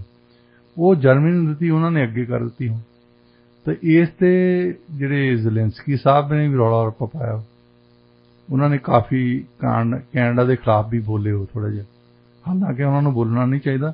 ਕੈਨੇਡਾ ਨੇ ਬਹੁਤ ਕੁਝ ਕੀਤਾ ਉਹਨਾਂ ਲਈ। ਹਾਂਜੀ, ਚਲੋ ਇੱਕ ਗੱਲ ਹੋ ਗਈ ਹੈ ਤੇ ਇਹ ਵੀ ਸਮਝ ਲੈਣੀ ਚਾਹੀਦੀ ਵੀ ਮਜਬੂਰੀ ਵੀ ਕੋਈ ਚੀਜ਼ ਹੁੰਦੀ ਹੈ ਜੀ। ਕੈਨੇਡਾ ਨੂੰ ਵੀ ਮਜਬੂਰੀ ਸੀ, ਇਹਨਾਂ ਨੇ ਦਿੱਤੀ ਉਹਨੂੰ ਜਰਮਨੀ ਨੂੰ। ਜਰਮਨੀ ਵਾਲੇ ਨੇਟੋ ਦੇ ਪਾਰਟਨਰ ਹੈ, ਇਹਨਾਂ ਦੇ ਵੈਸਟਰਨ ਅਲਾਇੰਸ ਦੇ ਹਿੱਸੇ ਆ। ਇਹ ਇਕੱਠੇ ਕਿ ਉਹਨਾਂ ਨੂੰ ਲੋੜ ਆ, ਹੁਣ ਉਹ ਰਸ਼ੀਆ ਦੀ ਹਰ ਗੱਲ ਮੰਨਣ ਲਈ ਤਿਆਰ ਆ, ਕਿਉਂਕਿ ਗੈਸ ਉੱਥੋਂ ਆਉਂਦਾ ਹੀ ਉੱਥੋਂ। ਹਾਂਜੀ, ਉਹ ਕਹਿੰਦੇ ਕਿ ਅੱਜ ਜੇ ਗੈਸ ਰਸ਼ੀਆ ਵਾਲਿਆਂ ਨੇ ਸਿਰਫ 60% ਗੈਸ ਬੰਦ ਕੀਤਾ ਉਹਨਾਂ ਨੂੰ। ਹੁਣ ਉਹ ਜਰਮਨ ਦੇ ਇਕੋਨਮਿਸਟ ਕਹਿੰਦੇ ਜੇ ਅੱਜ 100% ਬੰਦ ਕਰ ਦੇਣ ਤਾਂ ਸਾਡੇ ਕੱਲ੍ਹ ਨੂੰ ਰਿਸੈਸ਼ਨ ਆ ਜਾਣਾ। ਉਹ ਤਾਂ ਬੈਠੇ ਦੇਖਦੇ ਆ। ਤੁਸੀਂ ਇੱਕ ਗੱਲ ਹੋਰ ਜੋੜ ਕੇ ਦੇਖ ਲਓ, ਸਾਰੀਆਂ ਯੂਰਪੀਅਨ ਕੰਟਰੀਜ਼ ਤਾਂ ਕਰਲਾ ਰਹੀਆਂ ਇਸ ਵਾਰ ਬਾਰੇ, ਬੋਰਿਸ ਜੌਨਸਨ ਨੂੰ ਛੱਡ ਕੇ ਸਾਰੇ ਹੀ ਇਹ ਕਹਿੰਦੇ ਆ ਕਿ ਤੁਸੀਂ ਵਾਰ ਬੰਦ ਕਰੋ। ਅੱਜ ਯੂਰੋ ਜਿਹੜਾ ਆ ਅਮਰੀਕਨ ਡਾਲਰ ਦੇ ਬਰਾਬਰ ਆ ਚੁੱਕਾ। ਹਾਂਜੀ, ਅਮਰੀਕਨ ਡਾਲਰ ਦੀ ਅੱਗੇ ਪਹਿਲਾਂ ਤੁਹਾਨੂੰ $1.5 $2 ਕਿਸੇ ਜ਼ਮਾਨੇ 'ਚ ਦੇਣੇ ਪੈਂਦੇ ਸੀ ਅਮਰੀਕਨ, ਤਾਂ ਫਿਰ 1 ਯੂਰੋ ਮਿਲਦਾ ਹੁੰਦਾ ਸੀ। ਅੱਜ ਯੂਰੋ ਜਿਹੜਾ ਬਰਾਬਰ ਹੈ। ਹਾਂਜੀ, ਉਹ ਇਸ ਕਰਕੇ ਆ ਸਭ ਤੋਂ ਵੱਡਾ ਫੈਕਟਰ ਜਿਹੜਾ ਆ ਉਹ ਹੈਗੀ ਆ ਰਸ਼ੀਆ ਯੂਕਰੇਨ ਵਾਰ ਜੀ। ਉਹਨਾਂ ਦੀਆਂ ਇਕੋਨਮੀਜ਼ ਦਾ ਕੀ ਹੋ ਰਿਹਾ ਹਾਲ। ਇੱਕ ਲੜਾਈ ਉੱਥੇ ਲੱਗੀ ਆ, ਭੁਗਤਣਾ ਉਹਨਾਂ ਨੂੰ ਪੈ ਰਿਹਾ। ਚਾਹੇ ਵਰਲਡ ਜੂਇਸ਼ ਕਾਂਗਰਸ ਵਾਲਿਆਂ ਨੂੰ ਪੁੱਛਣ ਵਾਲਾ ਹੋਵੇ ਤੁਸੀਂ ਕਿਹੜੀ ਅਦਾਲਤ ਦੇ ਵਿੱਚ ਜਾਓਗੇ, ਕਿਹੜੀ ਅਦਾਲਤ ਦੇ ਵਿੱਚ ਤੁਸੀਂ ਸੂ ਕਰਨਾ ਹੈ ਕੈਨੇਡੀਅਨ ਗਵਰਨਮੈਂਟ ਨੂੰ। ਜੇ ਕੋਈ ਜਿਹੜੀ ਵਰਲਡ ਕੋਰਟ ਆ ਨੈਦਰਲੈਂਡ ਦੇ ਵਿੱਚ, ਉੱਥੇ ਜੇ ਕੋਈ ਜਾਣਾ ਚਾਹੁੰਦਾ ਆ, ਪਹਿਲੀ ਤਾਂ ਗੱਲ ਸੈਂਕਸ਼ਨ ਅਸੀਂ ਆਪਣੀ ਮਰਜ਼ੀ ਨਾਲ ਲਾਏ ਆ, ਇਹ ਕੋਈ UN ਨੇ ਨਹੀਂ ਅਪਰੂਵ ਕੀਤੇ। ਹਾਂਜੀ, UN ਨੇ ਅਪਰੂਵ ਕੀਤੇ ਹੁੰਦੇ ਤਾਂ ਫਿਰ ਇੰਟਰਨੈਸ਼ਨਲ ਲਾਅ ਹੋਣਾ ਸੀ ਜੀ। ਸਾਡੀ ਸਰਕਾਰ ਨੇ ਆਪ ਹੀ ਆਪਣੀ ਮਰਜ਼ੀ ਨਾਲ ਸੈਂਕਸ਼ਨ ਲਾਏ ਆ, ਇਹਨਾਂ ਤੇ ਕੋਈ ਦਬਾਅ ਨਹੀਂ। ਹਾਂ, ਦਬਾਅ ਪੋਲੀਟੀਕਲ ਦਬਾਅ ਸੀ ਅਮਰੀਕਾ ਵਾਲਿਆਂ ਦਾ, ਉਹ ਜੁਦੀ ਗੱਲ ਹੈ, ਕੋਈ ਲੀਗਲ ਦਬਾਅ ਨਹੀਂ। ਜੇ ਤਾਂ UN ਅਪਰੂਵ ਕਰਦੀ ਤਾਂ ਫਿਰ ਉਹਦੇ ਖਿਲਾਫ ਤੁਸੀਂ UN ਦੀ ਕੋਰਟ ਦੇ ਵਿੱਚ ਜਾ ਸਕਦੇ। ਉੱਥੇ UN ਦੀ ਕੋਰਟ ਦੇ ਵਿੱਚ ਜਾਣ ਲਈ ਇੱਕ ਸਟੇਟ ਚਾਹੀਦੀ ਹੈ। ਸੋ ਹੁਣ 193 ਸਟੇਟ ਦੇ ਵਿੱਚੋਂ ਕੋਈ ਵੀ ਸਟੇਟ ਜਾਵੇ, ਜੇ ਤਾਂ ਯੂਕਰੇਨੀਅਨ ਸਟੇਟ ਸਰਕਾਰ ਉਹਨਾਂ ਦੀ ਜਾਵੇ ਤਾਂ ਕੋਰਟ ਦੇ ਵਿੱਚ ਜਾ ਸਕਦੀ ਹੈ। ਪਰ ਕਿਹੜੇ ਆਸਰੇ ਨਾਲ? ਇੰਟਰਨੈਸ਼ਨਲ ਲਾਅ ਦੀ ਕੋਈ ਉਲੰਘਣਾ ਨਹੀਂ ਕੀਤੀ, ਇਹ ਤਾਂ ਅਸੀਂ ਆਪਣੇ ਲਾਅ ਦੀ ਉਲੰਘਣਾ ਕੀਤੀ ਹੈ। ਇਹ ਤੇ ਉਹਦਾ ਕੋਈ ਜੂਰਿਸਡਿਕਸ਼ਨ ਨਹੀਂ। ਸੋ ਤਲਖੀ 'ਚ ਆਏ ਆ, ਵੈਸੇ ਤਲਖੀ 'ਚ ਆ ਕੇ ਇੱਧਰ ਉੱਧਰ ਦੀਆਂ ਗੱਲਾਂ ਕਰ ਰਹੇ ਆ ਤੇ ਉਹਦਾ ਨੁਕਸਾਨ ਯੂਕਰੇਨ ਨੂੰ ਹੀ ਹੋਣਾ। ਹਾਂਜੀ, ਬਿਲਕੁਲ। ਡਾਕਟਰ ਸਾਹਿਬ, ਰੁਕ ਕਰਦੇ ਹਾਂ ਅਗਲੀ ਖਬਰ ਵੱਲ। ਡਾਕਟਰ ਸਾਹਿਬ, ਕੈਨੇਡਾ ਦੇ ਵਿੱਚ ਦੇਖੋ ਘਰਾਂ ਦੀਆਂ ਜਿਹੜੀਆਂ ਕੀਮਤਾਂ ਨੇ ਅਸਮਾਨੀ ਛੂ ਰਹੀਆਂ ਨੇ ਤੇ ਐਨਐਫ ਹਾਊਸਿੰਗ ਯੂਨਿਟਸ ਹੈ ਨਹੀਂ। ਬਾਰ-ਬਾਰ ਇਹ ਡਿਮਾਂਡ ਕੀਤੀ ਜਾ ਰਹੀ ਹੈ। ਹੁਣ ਜਿੱਦਾਂ BC ਤੇ ਓਨਟਾਰੀਓ ਦੇ ਵਿੱਚ ਦੇਖਿਆ ਜਾਵੇ ਤਾਂ ਇਹਨਾਂ ਨੇ ਆਪਣੀਆਂ ਰਿਪੋਰਟਸ ਵਗੈਰਾ ਮੰਗਵਾਈਆਂ ਤੇ ਉਹਨਾਂ ਨੇ ਕਿਹਾ ਰਿਪੋਰਟਸ ਦੇ ਵਿੱਚ ਵੀ ਇਹੀ ਆ ਰਿਹਾ ਸੀਗਾ ਕਿ ਜਿਹੜੇ ਐਨਐਫ ਹੈਗੇ ਆ ਘਰ ਉਹ ਨਹੀਂ ਬਣ ਰਹੇ। ਸਿਰਫ ਇਹ ਇਸੇ ਉਲਝਣ ਦੇ ਵਿੱਚ ਉਲਝੇ ਹੋਏ ਨੇ ਕਿ ਬਣ ਨਹੀਂ ਰਿਹਾ, ਸੋਲੂਸ਼ਨ ਨਹੀਂ ਇਹਨਾਂ ਦੇ ਕੋਲੇ ਕੋਈ ਵੀ ਹੈਗਾ। ਬਟ ਨੋਵਾ ਸਕੋਸ਼ੀਆ ਵਾਲਿਆਂ ਨੇ ਇਸ ਜਿਹੜੀ ਪ੍ਰੋਬਲਮ ਆ ਨਾ, ਇਹਨੂੰ ਪਹਿਚਾਣਿਆ ਕਿ ਯੈਸ ਇੱਥੇ ਜਿਹੜੀ ਹੈਗੇ ਆ ਹਾਊਸਿੰਗ ਯੂਨਿਟਸ ਦੀ ਕਮੀ ਆ, ਪਰ ਉਹਨੂੰ ਪੂਰਾ ਕਿਵੇਂ ਕੀਤਾ ਜਾ ਰਿਹਾ, ਉਹਨਾਂ ਨੇ ਉਹਦਾ ਜਿਹੜਾ ਹੱਲ ਹੈਗਾ ਲੱਭ ਲਿਆ। ਉਹਨਾਂ ਨੇ ਹੈਲੀਫੈਕਸ ਰੀਜਨਲ ਮਿਊਨਿਸਪੈਲਿਟੀ ਵਿੱਚ ਜਿਹੜੀਆਂ ਹਾਊਸਿੰਗ ਦੇ ਬਾਰੇ ਚ ਉਹਨਾਂ ਨੇ ਐਗਜ਼ੈਕਟਿਵ ਪੈਨਲ ਨੇ ਰეკਮੈਂਡੇਸ਼ਨਸ ਕੀਤੀਆਂ, ਉਹਨਾਂ ਨੇ ਉਹਨੂੰ ਅਪਣਾਇਆ। ਤੁਸੀਂ ਕੀ ਕਹਿਣਾ ਚਾਹੋਗੇ ਇਸ ਮਸਲੇ ਤੇ? ਸਭ ਤੋਂ ਪਹਿਲੀ ਗੱਲ ਕਿ ਕੁਛ ਇੱਕ ਸਰਕਾਰਾਂ ਆ ਜਿਹੜੀਆਂ ਸਟੱਡੀ ਕਰਾ ਲੈਂਦੀਆਂ ਤਾਂ ਉਹ ਤੇ ਅਮਲ ਵੀ ਕਰਦੀਆਂ। ਨੋਵਾ ਸਕੋਸ਼ੀਆ ਦੀ ਸਰਕਾਰ ਨੇ ਸਟੱਡੀ ਕਰਾਈ ਔਰ ਸਟੱਡੀ ਦੇ ਵਿੱਚ ਕੋਈ ਮਤਲਬ ਇਹ ਮਾਰਕੇ ਵਾਲੀ ਗੱਲ ਨਹੀਂ ਹੈ ਕਿ ਸਪਲਾਈ ਚਾਹੀਦੀ ਹੈ ਸਾਨੂੰ ਘਰਾਂ ਦੀ ਤਾਂ ਹੀ ਕੀਮਤਾਂ ਥੱਲੇ ਆਉਣਗੀਆਂ। ਫਿਰ ਉਹਨਾਂ ਨੇ ਫਾਈਂਡ ਆਊਟ ਕੀਤਾ ਕਿ ਜਿਹੜੀਆਂ ਸਪਲਾਈ ਰੋਕਣ ਲਈ ਸਭ ਤੋਂ ਜ਼ਿਆਦਾ ਮਿਊਨਿਸਪੈਲਿਟੀ ਜ਼ਿੰਮੇਵਾਰ ਹੈ। ਸਾਡੇ ਵੀ ਇੱਥੇ ਡੇਵਿਡ ਈਵੀ ਨੇ ਇਹੀ ਗੱਲ ਕਹੀ ਸੀ ਸਟੱਡੀ ਤੋਂ ਬਾਅਦ ਕਿ ਸਾਡੀਆਂ ਜਿਹੜੀਆਂ ਸਿਵਿਕ ਸਰਕਾਰਾਂ ਆ ਉਹ ਪਰਮਿਟ ਨਹੀਂ ਦਿੰਦੀਆਂ। ਇਹਨਾਂ ਨੇ ਧਮਕੀ ਵੀ ਦਿੱਤੀ ਸੀ। ਅੱਛਾ, ਉਹਨਾਂ ਨੇ ਨੋਵਾ ਸਕੋਸ਼ੀਆ 'ਚ ਵੀ ਇਹੀ ਆਬਜ਼ਰਵ ਕੀਤਾ ਕਿ ਸਾਡੀਆਂ ਮਿਊਨਿਸਪੈਲਿਟੀਜ਼ ਜਿਹੜੀਆਂ ਉਹ ਪਰਮਿਟ ਤੇਜ਼ੀ ਨਾਲ ਨਹੀਂ ਦੇ ਰਹੀਆਂ। ਜ਼ੋਨਿੰਗ ਤੇ ਰੀਜ਼ੋਨਿੰਗ ਜਦੋਂ ਕਰਦੇ ਆ ਉਹ ਤੇ ਬਹੁਤ ਲੋਕਾਂ ਨੂੰ ਖੱਜਲ ਖੁਆਰ ਕਰਦੇ ਆ। ਤੇ ਕੁਛ ਜਿਹੜੇ ਪਬਲਿਕ ਹਾਊਸਿੰਗ ਦੇ ਵੀ ਇਸ਼ੂ ਆ ਇਹ 'ਚ ਖੱਜਲ ਖੁਆਰੀ ਦੀ ਗੱਲ ਨਹੀਂ ਹੈ, ਇਹ 'ਚ ਤਾਂ ਫਟਾਫਟ ਪਰਮਿਟ ਦਿਓ ਔਰ ਜ਼ੋਨਿੰਗ ਚੇਂਜ ਕਰੋ। ਉਹਨਾਂ ਨੇ ਉਹ ਅਧਿਕਾਰ ਖੇਤਰ ਆਪਣੇ ਕੋਲ ਲੈ ਲਏ। ਡੇਵਿਡ ਈਵੀ ਨੇ ਤਾਂ ਧਮਕੀ ਦਿੱਤੀ ਸੀ ਨਾ, ਧਮਕੀ ਦੇ ਕੇ ਇੱਕ ਕਦਮ ਅੱਗੇ ਵਧਾਇਆ ਤਾਂ 2 ਕਦਮ ਪਿੱਛੇ ਲੈ ਲਿਆ। ਫਿਰ ਸੌਰੀ ਤੇ ਮੈਂ ਕੁਛ ਨਹੀਂ ਕਰਨਾ। BC ਨੇ ਵੀ ਸਟੱਡੀ ਕਰਾਈ ਸੀ, ਫੈਡਰਲ ਸਰਕਾਰ ਨੇ ਵੀ ਸਟੱਡੀ ਕਰਾਈ ਸੀ, ਜਿਹਦਾ ਮਤਲਬ ਕੁਛ ਨਹੀਂ ਹੈ ਕਿਉਂਕਿ ਇਹਨਾਂ ਦੇ ਰੀੜ ਦੀ ਹੱਡੀ ਹੈ ਨਹੀਂ, ਉੱਚੇ ਲੰਮੇ ਤਾਂ ਬਥੇਰੇ ਆ, ਪਰ ਇਹਨਾਂ ਨੇ ਪਹਿਲਾਂ ਤਾਂ ਧਮਕੀ ਦੇਤੀ ਆ, ਗੱਲ ਕੀਤੀ ਆ ਮਿਊਨਿਸਪੈਲਿਟੀ ਨੂੰ। ਜਿਹੜੀਆਂ NDP ਕੰਟਰੋਲ ਕਰਕੇ ਬੈਠੀ ਹੈ ਮਿਊਨਿਸਪੈਲਿਟੀਜ਼ ਉਹਨਾਂ ਨੇ ਆਬਜੈਕਸ਼ਨ ਕੀਤਾ ਇਹਨਾਂ ਦੇ ਕੋਲ ਕਿ ਤੁਸੀਂ ਸਾਡੇ ਘਰ ਖੇਤਰ ਖੋ ਰਹੇ ਆ। ਤਾਂ ਦੂਸਰੀ ਗੱਲ ਤਾਂ ਸਾਡੀ ਤਾਂ ਬੇਇੱਜ਼ਤੀ ਵਾਲੀ ਗੱਲ ਹੈ। ਹਾਂਜੀ, ਹੁਣ ਵੈਨਕੂਵਰ ਦੇ ਵਿੱਚ ਕੈਨੇਡੀ ਮੇਅਰ ਹੈ, ਉਹ ਦੇਖਣਗੇ ਕਿ ਸਾਡੇ ਤੁਸੀਂ ਘਰ ਖੇਤਰ ਖੋ ਰਹੇ ਆ, ਸਾਨੂੰ ਕਹਿ ਰਹੇ ਆ ਅਸੀਂ ਨਿਕੰਮੇ। ਸਾਡੀਆਂ ਇਲੈਕਸ਼ਨ ਆਈਆਂ, ਉਹਨਾਂ ਦੀਆਂ ਇਲੈਕਸ਼ਨ ਦੇਖਣ ਲਈ, ਆਪਣੀ ਪਾਰਟੀ ਦਾ ਦੇਖਣ ਲਈ ਇਹਨਾਂ ਨੇ ਕੋਈ ਐਕਸ਼ਨ ਨਹੀਂ ਲਿਆ। ਹਾਂਜੀ, ਕਹਿ ਕੇ ਮੁੱਕਰ ਗਏ। ਤਾਂ ਉਸ ਬੰਦੇ ਨੂੰ ਇਹਨਾਂ ਨੇ ਪ੍ਰੀਮੀਅਰ ਬਣਾਉਣਾ ਜੀ। ਇਹ ਨੋਵਾ ਸਕੋਸ਼ੀਆ ਨੇ ਇੱਕ ਜ਼ਾਹਰ ਕਰ ਦਿੱਤਾ ਕਿ ਜੇ ਸਟੱਡੀ ਕਰਾਉਣੀ ਹੈ, ਪਹਿਲੀ ਤਾਂ ਗੱਲ ਵੱਡੀ ਗੱਲ ਹੈ ਨਹੀਂ ਹੈ। ਜਿੱਦਾਂ US ਦੇ ਵਿੱਚ ਬਹੁਤ ਵੱਡੀ ਸਟੱਡੀ ਕਰਾਈ, ਕੈਦੀ ਜੇਲ੍ਹਾਂ ਚੋਂ ਕਿਉਂ ਨੱਠਦੇ ਆ, ਤੇ ਉਹਨਾਂ ਦਾ ਸਿੱਟਾ ਇਹ ਸੀ $5 ਮਿਲੀਅਨ ਖਰਚ ਕੇ ਕਿ ਉਹ ਪਸੰਦ ਨਹੀਂ ਕਰਦੇ ਜੇਲ੍ਹਾਂ ਨੂੰ। ਤੇ ਉੱਥੇ ਇੱਕ ਰਿਪੋਰਟਰ ਕਹਿੰਦਾ ਜੇ ਆ 5 ਮਿਲੀਅਨ ਨਾ ਖਰਚਦੇ ਮੈਨੂੰ ਉਦਾਂ ਹੀ ਪੁੱਛ ਲੈਂਦੇ। ਬਿਨਾਂ ਕਿਸੇ ਸਟੱਡੀ ਤੋਂ ਮੈਂ ਦੱਸ ਸਕਦਾ ਸੀ ਕਿ ਕੋਈ ਵੀ ਕੈਦ ਲਾਈਕ ਨਹੀਂ ਕਰਦਾ।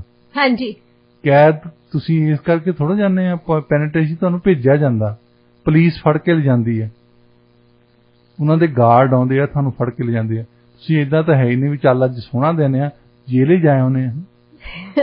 ਇਦਾਂ ਦੀ ਕਦੇ ਸੁਣਿਆ ਕਦੇ ਨਹੀਂ। ਸੋ ਇਹ ਨੋਵਾ ਸਕੋਸ਼ੀਆ ਦੀ ਸਿਫਤ ਕਰਨ ਵਾਲੀ ਵੀ ਗੱਲ ਹੈ ਸਟੇਟ ਦੀ ਸਰਕਾਰ ਦੀ ਕਿ ਉਹਨਾਂ ਨੇ ਸਟੱਡੀ ਕਰਾਈ ਤਾਂ ਉਹ ਤੇ ਅਮਲ ਕਰ ਲਿਆ। ਹਾਂਜੀ, ਉਹਨਾਂ ਨੇ ਸਾਰੀਆਂ ਸਿਫਾਰਿਸ਼ਾਂ ਜਿਹੜੀਆਂ ਸੀਗੀਆਂ ਉਹ ਦੇਖੀਆਂ ਤੇ ਉਸ ਤੋਂ ਬਾਅਦ ਉਹ ਤੇ ਅਮਲ ਕੀਤਾ। ਡਾਕਟਰ ਸਾਹਿਬ, ਹੁਣ ਰੁਕ ਕਰਦੇ ਆਪਾਂ ਅਗਲੀ ਖਬਰ ਵੱਲ। ਡਾਕਟਰ ਸਾਹਿਬ, US ਪ੍ਰੈਜ਼ੀਡੈਂਟ ਜੋ ਬਾਈਡਨ ਦੀ ਗੱਲ ਕਰਦੇ ਆ, ਉਹਨਾਂ ਇੱਕ ਸਪੀਚ ਦੇ ਰਹੇ ਸੀਗੇ ਤੇ ਉਸ ਸਪੀਚ ਦੇ ਵਿੱਚ ਇੱਕ ਵਿਅਕਤੀ ਨੇ ਜਾ ਕੇ ਉਹਨਾਂ ਨੂੰ ਇੰਟਰਪਟ ਕੀਤਾ। ਤੇ ਤੁਸੀਂ ਇਹ ਪੂਰਾ ਮਸਲਾ ਦੱਸੋ ਕਿ ਹੈ ਕੀ ਆ। ਨਹੀਂ, ਇਹਨਾਂ ਨੇ ਹੁਣ ਜੇ ਪਿੱਛੇ ਜਾਏ ਇੱਕ ਬਾਈ ਪਾਰਟੀਜ਼ਨ, ਦੋਨਾਂ ਰਿਪਬਲਿਕਨਸ ਨੇ ਤਾਂ ਡੈਮੋਕ੍ਰੈਟਸ ਨੇ ਕਾਂਗਰਸ ਦੇ ਵਿੱਚ ਕਾਨੂੰਨ ਪਾਸ ਕੀਤਾ ਹੈ ਗਨ ਕੰਟਰੋਲ ਜਿਹਨੂੰ ਕਹਿੰਦੇ ਆ। ਇਹ ਲਗਾਤਾਰ ਪਖੰਡਬਾਜ਼ੀ ਹੁੰਦੀ ਆ ਰਹੀ ਹੈ। ਗਨ ਕੰਟਰੋਲ ਨਾ ਹੋਇਆ ਤੇ ਨਾ ਹੋਣਾ ਤੇ ਨਾ ਅੱਗੇ ਹੋਊਗਾ। ਉਹਦੇ ਤੇ ਸਾਈਨ ਕਰਨੇ ਸੀ ਉਸ ਦਿਨ ਜੋ ਬਾਈਡਨ ਨੇ, ਤੇ ਇਹਨਾਂ ਨੇ ਇਹ ਆਦਤ ਹੈ ਸਰਕਾਰਾਂ ਨੂੰ ਸੱਦਣ ਦੀ। ਉਹ ਬੰਦੇ ਨੂੰ ਵੀ ਸੱਦਿਆ ਸੀ ਕਿਉਂਕਿ ਉਹਦਾ ਮੁੰਡਾ ਮਰ ਗਿਆ ਸੀ 2018 ਦੇ ਵਿੱਚ ਇੱਕ ਸਕੂਲ ਦੇ ਵਿੱਚ ਸ਼ੂਟਿੰਗ ਹੋਈ ਸੀ। ਇਹਨਾਂ ਨੇ ਉਹਨਾਂ ਮਾਸ ਮਰਡਰ ਜਿੱਥੇ ਹੋਏ ਸੀ ਉਹਨਾਂ ਦੇ ਪਰਿਵਾਰਾਂ ਨੂੰ ਸੱਦਿਆ ਸੀ ਮੋਰੇ ਐਡਵਰਟਾਈਜ਼ ਕਰਨ ਨੂੰ, ਦਿਖਾਉਣ ਲਈ ਵੀ ਅਸੀਂ ਤੁਹਾਡੀ ਸੁਣ ਲਈਏ। ਪਰ ਡਾਕਟਰ ਸਾਹਿਬ ਤੁਸੀਂ ਦੇਖੋ ਉਹਨਾਂ ਦੇ ਲਈ ਵੈਸੇ ਕਿੰਨਾ ਮੁਸ਼ਕਿਲ ਆ, ਜਿਹਨੇ ਆਪਣਾ ਬੱਚਾ ਖੋ ਦਿੱਤਾ ਗੋਲੀਬਾਰੀ ਦੀ ਇਨਸੀਡੈਂਟ ਦੇ ਵਿੱਚ। ਉਹ ਸਾਰੇ ਸੁਣਦੇ, ਉਹ ਸਾਰਿਆਂ ਦੇ ਬੱਚੇ ਮਰੇ ਸੀ ਜਿਹੜੇ ਮੋਰੇ ਬੈਠੇ ਬੰਦੇ। ਤੇ ਉਹ ਬੰਦਾ ਇੱਕ ਉੱਠ ਕੇ ਕਹਿੰਦਾ ਵੀ ਆ ਤੁਸੀਂ ਵੱਡਾ ਝੂਠ ਬਿਗ ਲਾਏ। ਉਹਨੇ ਕਿਹਾ, ਕਹਿੰਦਾ ਸਭ ਤੋਂ ਵੱਡਾ ਝੂਠ ਆ ਇਹ ਜਿਹੜੀ ਗਨ ਕੰਟਰੋਲ ਤੁਸੀਂ ਗੱਲ ਕਰਦੇ ਆ, ਨਾ ਪਹਿਲਾਂ ਕੀਤੀ ਆ, ਨਾ ਹੁਣ ਹੋਣੀ ਆ, ਤੇ ਨਾ ਇਸ ਲੈਜਿਸਲੇਸ਼ਨ ਨੇ ਹੁਣ ਕਰਨੀ ਹੈ। ਉਹਨੂੰ ਚੁੱਪ ਕਰਾਉਣ ਦੀ ਕੋਸ਼ਿਸ਼ ਕਰਦਾ ਸੀ ਜੋ ਬਾਈਡਨ। ਉਸ ਤੋਂ ਬਾਅਦ ਉਹਨੂੰ ਫੜਿਆ ਸਿਕਿਉਰਿਟੀ ਵਾਲਿਆਂ ਨੇ ਤੇ ਬਾਹਰ ਕੱਢ ਦਿੱਤਾ। ਡਾਕਟਰ ਸਾਹਿਬ ਜੇ ਆਪਾਂ ਵੀਡੀਓ 'ਚ ਵੀ ਦੇਖਦੇ ਆ ਆਪਾਂ ਸਾਫ਼ ਤੌਰ ਤੇ ਦੇਖਦੇ ਆ ਵੀ ਕਿੰਨੀ ਫਰਸਟ੍ਰੇਸ਼ਨ, ਕਿੰਨਾ ਜ਼ਿਆਦਾ ਗੁੱਸਾ ਤੇ ਕਿੰਨੀ ਜ਼ਿਆਦਾ ਪੇਨ ਦੇ ਵਿੱਚੋਂ ਲੰਘ ਰਹੇ ਸੀ ਉਹ ਪਰਿਵਾਰ ਜਿਨ੍ਹਾਂ ਨੇ ਆਪਣੇ ਲਵਡ ਵਨਸ ਨੂੰ ਖੋਇਆ ਸੀ ਉਹ ਸ਼ੂਟਿੰਗ ਦੇ ਵਿੱਚ, ਪਾਰਕਲੈਂਡ ਸ਼ੂਟਿੰਗ ਦੇ ਵਿੱਚ। ਦੇਖੋ ਜਿਹੜੀ ਹੈਗੀ ਹਥਿਆਰਾਂ ਦੀ ਇੰਡਸਟਰੀ US ਦੇ ਵਿੱਚ 18% ਦੀ GDP ਉਹ ਕੰਟਰੋਲ ਕਰਦੀ। ਉਹਨਾਂ ਦਾ ਐਡਾ ਤਕੜਾ ਗਲਬਾ ਆ ਕਿ ਈਵਨ 1960 ਦੇ ਵਿੱਚ ਜਦੋਂ ਆਈਜ਼ਨਹਾਵਰ ਨੇ ਆਪਣੀ ਆਖਰੀ ਸਪੀਚ ਦਿੱਤੀ ਸੀ, ਆਈਜ਼ਨਹਾਵਰ ਇੱਕ ਜਨਰਲ ਸੀ, ਇੱਕ ਪ੍ਰੈਜ਼ੀਡੈਂਟ ਦੇ ਤੌਰ ਤੇ ਜਦੋਂ ਉਹਨਾਂ ਨੇ ਸਪੀਚ ਦਿੱਤੀ ਉਹਨਾਂ ਨੇ ਕਿਹਾ ਕਿ ਇੱਥੇ ਸਾਡੇ ਮਿਲਟਰੀ ਇੰਡਸਟਰੀਅਲ ਕੰਪਲੈਕਸ ਦਾ ਇੰਨਾ ਜ਼ੋਰ ਆ, ਉਹ ਹਰ ਇੱਕ ਚੀਜ਼ ਡਿਸਾਈਡ ਕਰਦੇ ਆ। ਇਹ ਅੱਜ ਤੋਂ ਤੁਸੀਂ ਦੇਖ ਲਓ ਕਿ 75 ਸਾਲ ਪਹਿਲਾਂ ਦੀ ਗੱਲ ਆ। ਅੱਜ ਉਹਨਾਂ ਦਾ ਗਲਬਾ ਕਿੰਨਾ ਆ, ਇਹ ਨਖਰੇ ਜਿਹੜੇ ਕਰ ਰਹੇ ਆ ਡੈਮੋਕ੍ਰੈਟਸ, ਰਿਪਬਲਿਕਨਸ। ਅਸੀਂ ਜੀ ਨਵਾਂ ਲਾਅ ਪਾਸ ਕਰਤਾ, ਅੱਜ ਵੀ ਤੁਸੀਂ ਸਿਐਟਲ ਜਾ ਕੇ ਦੇਖ ਲਓ, ਬੈਲਿੰਗਹੈਮ ਜਾ ਕੇ ਦੇਖ ਲਓ, ਇਹ ਲਾਅ ਪਾਸ ਕਰ ਦਿੱਤਾ, ਕੋਈ ਵੀ ਹਥਿਆਰ ਤੇ ਬੈਨ ਨਹੀਂ ਹੈ। ਤੁਸੀਂ ਸੈਮੀ ਆਟੋਮੈਟਿਕ ਖਰੀਦ ਲਓ, ਆਟੋਮੈਟਿਕ ਖਰੀਦ ਲਓ, ਜਿਹੜਾ ਵੀ ਦੁਨੀਆ ਦੇ ਵਿੱਚ ਤੁਸੀਂ ਹਥਿਆਰ ਨਹੀਂ ਦੇਖਿਆ ਹੋਣਾ ਇਹਨਾਂ ਦੀਆਂ ਦੁਕਾਨਾਂ ਤੇ ਪਿਆ ਹੋਣਾ। ਹਾਂਜੀ, ਤਾਂ ਉਹੀ ਖਰੀਦ ਕੇ ਜਾ ਕੇ ਤੇ ਮਾਸ ਸ਼ੂਟਿੰਗ ਕਰਦੇ, ਕਿਤੇ 40 ਮਾਰਤੇ, ਕਿਤੇ 30 ਮਾਰਤੇ, ਹਰ ਰੋਜ਼ ਇਹ ਕੰਮ ਹੁੰਦਾ। ਆਏ ਦਿਨ। ਹਾਂਜੀ, ਉਹਨੂੰ ਪਿਓ ਨੂੰ ਗੁੱਸਾ ਆਇਆ ਵੀ ਤੁਸੀਂ ਗੱਲਾਂ ਹੀ ਕਰਦੇ ਆ ਜੀ। ਕਹਿੰਦਾ ਇਹ ਬਿਗ ਲਾਈ, ਜਿੱਦਾਂ ਹਿਟਲਰ ਕਹਿੰਦਾ ਹੁੰਦਾ ਕਿ ਬਿਗ ਲਾਈ ਯੂਜ਼ ਕਰੋ, ਬਹੁਤ ਵੱਡੀ ਗੱਪ ਮਾਰੋ। ਹਾਂਜੀ, ਉਹ ਕਹਿੰਦਾ ਤੁਸੀਂ ਗੱਪਾਂ ਮਾਰਨ ਜੋਗੇ ਆ, ਤਾਂ ਉਹਨੂੰ ਚੱਕ ਕੇ ਤਾਂ ਚਲੋ ਬਾਹਰ ਛੱਡਿਆ ਏ। ਪਰ ਲੋਕੀ ਉਹਨਾਂ ਨਾਲ ਸਹਿਮਤ ਸੀ ਉਸ ਬਾਪ ਨਾਲ ਕਿ ਇਹ ਗੱਲਾਂ ਕਰਨ ਜੋਗੇ ਹੀ ਆ, ਇਹਨਾਂ ਨੇ ਨਾ ਬੰਦ ਕਰਨਾ ਆ, ਕੀਤਾ ਸੀ ਪਹਿਲਾਂ ਕੋਸ਼ਿਸ਼ ਕਰ ਚੁੱਕੇ ਆ। ਇਹ ਸਿਰਫ ਲੋਕਾਂ ਦੇ ਅੱਖਾਂ 'ਚ ਘੱਟਾ ਪਾਉਣ ਲਈ ਲੈਜਿਸਲੇਸ਼ਨ ਕੀਤੀ ਆ ਨਵੰਬਰ ਦੀਆਂ ਇਲੈਕਸ਼ਨ ਲਈ। ਜੀ, ਇਸ ਸਮੇਂ ਤੁਸੀਂ ਸੁਣ ਰਹੇ ਹੋ radio India KRPA 1110 AM। Doctor ਸਾਹਿਬ ਰੁਕ ਕਰਦੇ ਹਾਂ ਅਗਲੀ ਖਬਰ ਵੱਲ। ਡਾਕਟਰ ਸਾਹਿਬ, ਫਾਰਮਰ ਪ੍ਰੈਜ਼ੀਡੈਂਟ ਬਰਾਕ ਓਬਾਮਾ ਨੇ ਵਾਈਟ ਹਾਊਸ ਦੇ ਜਿਹੜੇ ਡਾਕਟਰਸ ਹੈਗੇ ਆ ਉਹਨਾਂ ਨੂੰ ਘੂਰਿਆ, ਆਪਾਂ ਕਹਿ ਸਕਦੇ ਆ, ਕਿਉਂਕਿ ਉਹਨਾਂ ਨੇ ਬਾਈਡਨ ਦੀ ਬੋਧਾਤਮਿਕ ਸਿਹਤ ਦੀ ਆਲੋਚਨਾ ਕੀਤੀ ਹੈ ਜੀ। ਉਹ ਕਹਿੰਦੇ ਵੀ ਉਹ ਗਲਤ ਆ, ਵੀ ਉਹ ਬਿਲਕੁਲ ਸਹੀ ਨੇ ਦਿਮਾਗੀ ਤੌਰ ਤੇ, ਵੀ ਤੁਸੀਂ ਉਹਨਾਂ ਦੇ ਬਾਰੇ 'ਚ ਜੋ ਵੀ ਆ ਰਿਪੋਰਟ ਦਿੱਤੀ ਹੈਗੀ ਉਹ ਰੋਂਗ ਸੀ। ਦੇਖੋ, ਜਿਹੜੀ ਇੱਕ ਮੈਨੂੰ ਗੱਲ ਯਾਦ ਆਉਂਦੀ ਹੈ, ਸਾਡੇ ਇੱਕ ਸੈਮੀਨਾਰ ਦਿੱਤਾ, ਲਮੌਂਡ ਅਖਬਾਰ ਦਾ ਪੱਤਰਕਾਰ ਸੀ ਉਹ। ਲਮੌਂਡ ਅਖਬਾਰ ਫਰਾਂਸ ਵਾਲੇ ਛਾਪਦੇ ਆ, ਜਿਹਦਾ ਮਤਲਬ ਹੈ ਦੁਨੀਆ। ਉਹ ਕਹਿੰਦਾ ਉਹਨੇ ਕਿ ਕਈ ਵਾਰ ਸਾਨੂੰ ਐਡੀਟਰ ਅਸਾਈਨਮੈਂਟ ਦੇ ਦਿੰਦੇ ਆ ਤੇ ਜੇ 'ਚ ਕੋਈ ਖਬਰ ਦੇਣ ਵਾਲੀ ਨਹੀਂ ਹੁੰਦੀ। ਚਲੋ ਜੇ ਤਾਂ ਖਬਰ ਬਣ ਜਾਵੇ, ਖਬਰ ਵੀ ਤਾਂ ਹੀ ਪੱਤਰਕਾਰ ਦੇਵੇ ਜੇ ਕੋਈ ਚੀਜ਼ ਰਿਪੋਰਟ ਕਰਨ ਵਾਲੀ ਹੋਵੇ। ਕਹਿੰਦਾ ਮੈਨੂੰ ਆਈਸਲੈਂਡ ਦਾ ਪ੍ਰੈਜ਼ੀਡੈਂਟ ਆਇਆ ਸੀ ਉੱਥੇ ਪੈਰਿਸ ਦੇ ਵਿੱਚ, ਕਹਿੰਦਾ ਮੇਰਾ ਅਸਾਈਨਮੈਂਟ ਉੱਥੇ ਲਾਤਾ। ਕਹਿੰਦਾ ਮੈਂ ਕਿਹਾ ਮੈਨੂੰ ਕਿਤੇ ਇੱਥੇ ਲਾਗੇ ਛਾਗੇ ਸਟਰੀਟ ਤੇ ਭੇਜ ਦਿਓ, ਉੱਥੇ ਖਬਰ ਮਿਲ ਜਾਣੀ ਮੈਨੂੰ, ਵੀ ਤੁਸੀਂ ਕਿੱਥੇ ਭੇਜਣ ਲੱਗੇ। ਕਹਿੰਦੇ ਨਹੀਂ, ਇੱਕ ਦੇਸ਼ ਦਾ ਪ੍ਰੈਜ਼ੀਡੈਂਟ ਆਇਆ ਆ, ਉਹਨੂੰ ਕਵਰ ਕਰ। ਕਹਿੰਦਾ ਮੈਂ ਜਾ ਕੇ ਬੈਠਾ ਰਿਹਾ ਸਵੇਰ ਤੋਂ ਕਾਲਾ ਤਾਈਂ, ਕੋਈ ਗੱਲ ਨਹੀਂ ਕੀਤੀ ਜਿਹੜੀ ਖਬਰ ਦੇ ਵਿੱਚ ਆਉਣੀ ਚਾਹੀਦੀ। ਕਹਿੰਦਾ ਉਹ ਆਇਆ ਤਾਂ ਮੁੜ ਗਿਆ। ਕਹਿੰਦਾ ਮੈਨੂੰ ਬਾਅਦ ਚ ਤੂੰ ਖਬਰ ਹੀ ਨਹੀਂ ਭੇਜੀ। ਕਹਿੰਦਾ ਮੈਂ ਕਿਹਾ ਮੈਂ ਕੋਲੋਂ ਬਣਾ ਕੇ ਭੇਜ ਦਵਾਂ, ਉਹਨੇ ਕੁਛ ਕਿਹਾ ਹੀ ਨਹੀਂ। ਹਾਂਜੀ, ਪਰ ਬਾਈਡਨ ਸਾਹਿਬ ਬਾਰੇ ਇਹ ਕੋਈ ਮਤਲਬ ਕਿਸੇ ਨੂੰ ਗੁੰਜਾਇਸ਼ ਨਹੀਂ ਹੋਣੀ ਚਾਹੀਦੀ ਵੀ ਖਬਰਾਂ ਇਹਨਾਂ ਤੋਂ ਹਰ ਮਿੰਟ ਦੀਆਂ ਆ। ਹਾਂਜੀ, ਹੁਣ ਇਹ ਜਿਹੜੀ ਖਬਰ ਆਈ ਸੀ, ਇਹ ਇਸ਼ੂ ਸੀ ਕਿ ਕਾਂਗਰਸਮੈਨ ਹੈ ਇੱਕ ਟੈਕਸਸ ਦਾ, ਉਹਨੇ ਕਿਤਾਬ ਲਿਖੀ ਹੈ। ਉਹਦੇ ਕਿਤਾਬ ਦੇ ਵਿੱਚ ਜ਼ਿਕਰ ਕੀਤਾ ਕਿ 2000 ਦੇ ਪ੍ਰੈਜ਼ੀਡੈਂਸ਼ੀਅਲ ਕੈਂਪੇਨ ਤੋਂ ਪਹਿਲਾਂ ਵਾਈਟ ਹਾਊਸ ਦੇ ਜਿਹੜਾ ਡਾਕਟਰ ਸੀ ਉਹਨੇ ਸ਼ਬਦ ਯੂਜ਼ ਕੀਤਾ ਡਿਮੈਂਸ਼ੀਆ। ਹਾਂਜੀ, ਜੋ ਬਾਈਡਨ ਬਾਰੇ। ਹੁਣ ਉਹਨੇ ਸ਼ਬਦ ਯੂਜ਼ ਕੀਤਾ ਤਾਂ ਉਹਦੇ ਤੇ ਬਰਾਕ ਓਬਾਮਾ ਨੇ ਉਹਨਾਂ ਨੂੰ ਈਮੇਲ ਕੀਤੀ ਆ, ਉਹਦੀ ਨੁਕਤਾਚੀਨੀ ਕੀਤੀ। ਵਾਈਟ ਹਾਊਸ ਦੇ ਵਿੱਚ ਇੱਕ ਡਾਕਟਰ ਹੈ ਜਿਹਦਾ ਕੰਮ ਹੈ ਕਿ ਹਰੇਕ ਸਾਲ ਉਹ ਪ੍ਰੈਜ਼ੀਡੈਂਟ ਦੀ ਇੱਕ ਰਿਪੋਰਟ ਪੇਸ਼ ਕਰੇ, ਪ੍ਰੈਜ਼ੀਡੈਂਟ ਤੇ ਵਾਈਸ ਪ੍ਰੈਜ਼ੀਡੈਂਟ। ਉਹ ਬੇਸਿਕਲੀ ਜ਼ਿੰਮੇਵਾਰ ਹੈ ਕਿ ਇਹਨਾਂ ਦੀ ਸਿਹਤ ਠੀਕ ਹੈ, ਕਿਉਂਕਿ ਇਹ ਬੰਦੇ ਪ੍ਰੈਜ਼ੀਡੈਂਟ ਸਾਰੀ ਦੁਨੀਆ ਨੂੰ ਤਬਾਹ ਕਰ ਸਕਦਾ ਜੇ ਨਿਊਕਲੀਅਰ ਬਟਨ ਦੱਬ ਦੇਵੇ। ਹਾਂਜੀ, ਉਹ ਇਸ ਕਰਕੇ ਦੇਖਦੇ ਆ ਕਿ ਇਹ ਬੰਦੇ ਠੀਕ ਠਾਕ ਆ। ਹਾਂ, ਮੋਸਟਲੀ ਜਿਹੜੇ ਡਾਕਟਰ ਆ ਉਹ ਕੁਛ ਨਹੀਂ ਕਹਿੰਦੇ, ਉਹ ਕਹਿਣਗੇ ਠੀਕ ਹੈ ਅਸੀਂ ਸਾਰੀਆਂ ਰਿਪੋਰਟਸ ਪੜ੍ਹ ਲਈਆਂ, ਸਾਰੇ ਇਹਨਾਂ ਦੇ ਬਲੱਡ ਟੈਸਟ ਕਰਾ ਲਿਆ, ਆਹ ਟੈਸਟ ਕਰਾ ਲਿਆ, ਉਹ ਠੀਕ ਹੈ ਸਭ ਕੁਝ, ਕਿਉਂਕਿ ਪ੍ਰੈਜ਼ੀਡੈਂਟ ਦੇ ਕੋਲ ਬਹੁਤ ਪਾਵਰ ਹੈ, ਬਹੁਤ ਕੁਝ ਦੇਣ ਨੂੰ ਆ ਉਹਨਾਂ ਦੇ ਕੋਲ। ਇੱਕ ਪ੍ਰੈਜ਼ੀਡੈਂਟ ਇੱਕ ਟਰਮ ਦੇ ਵਿੱਚ ਕੋਈ 10,000 ਅਪੁਆਇੰਟਮੈਂਟਸ ਕਰਦਾ। ਹਾਂਜੀ।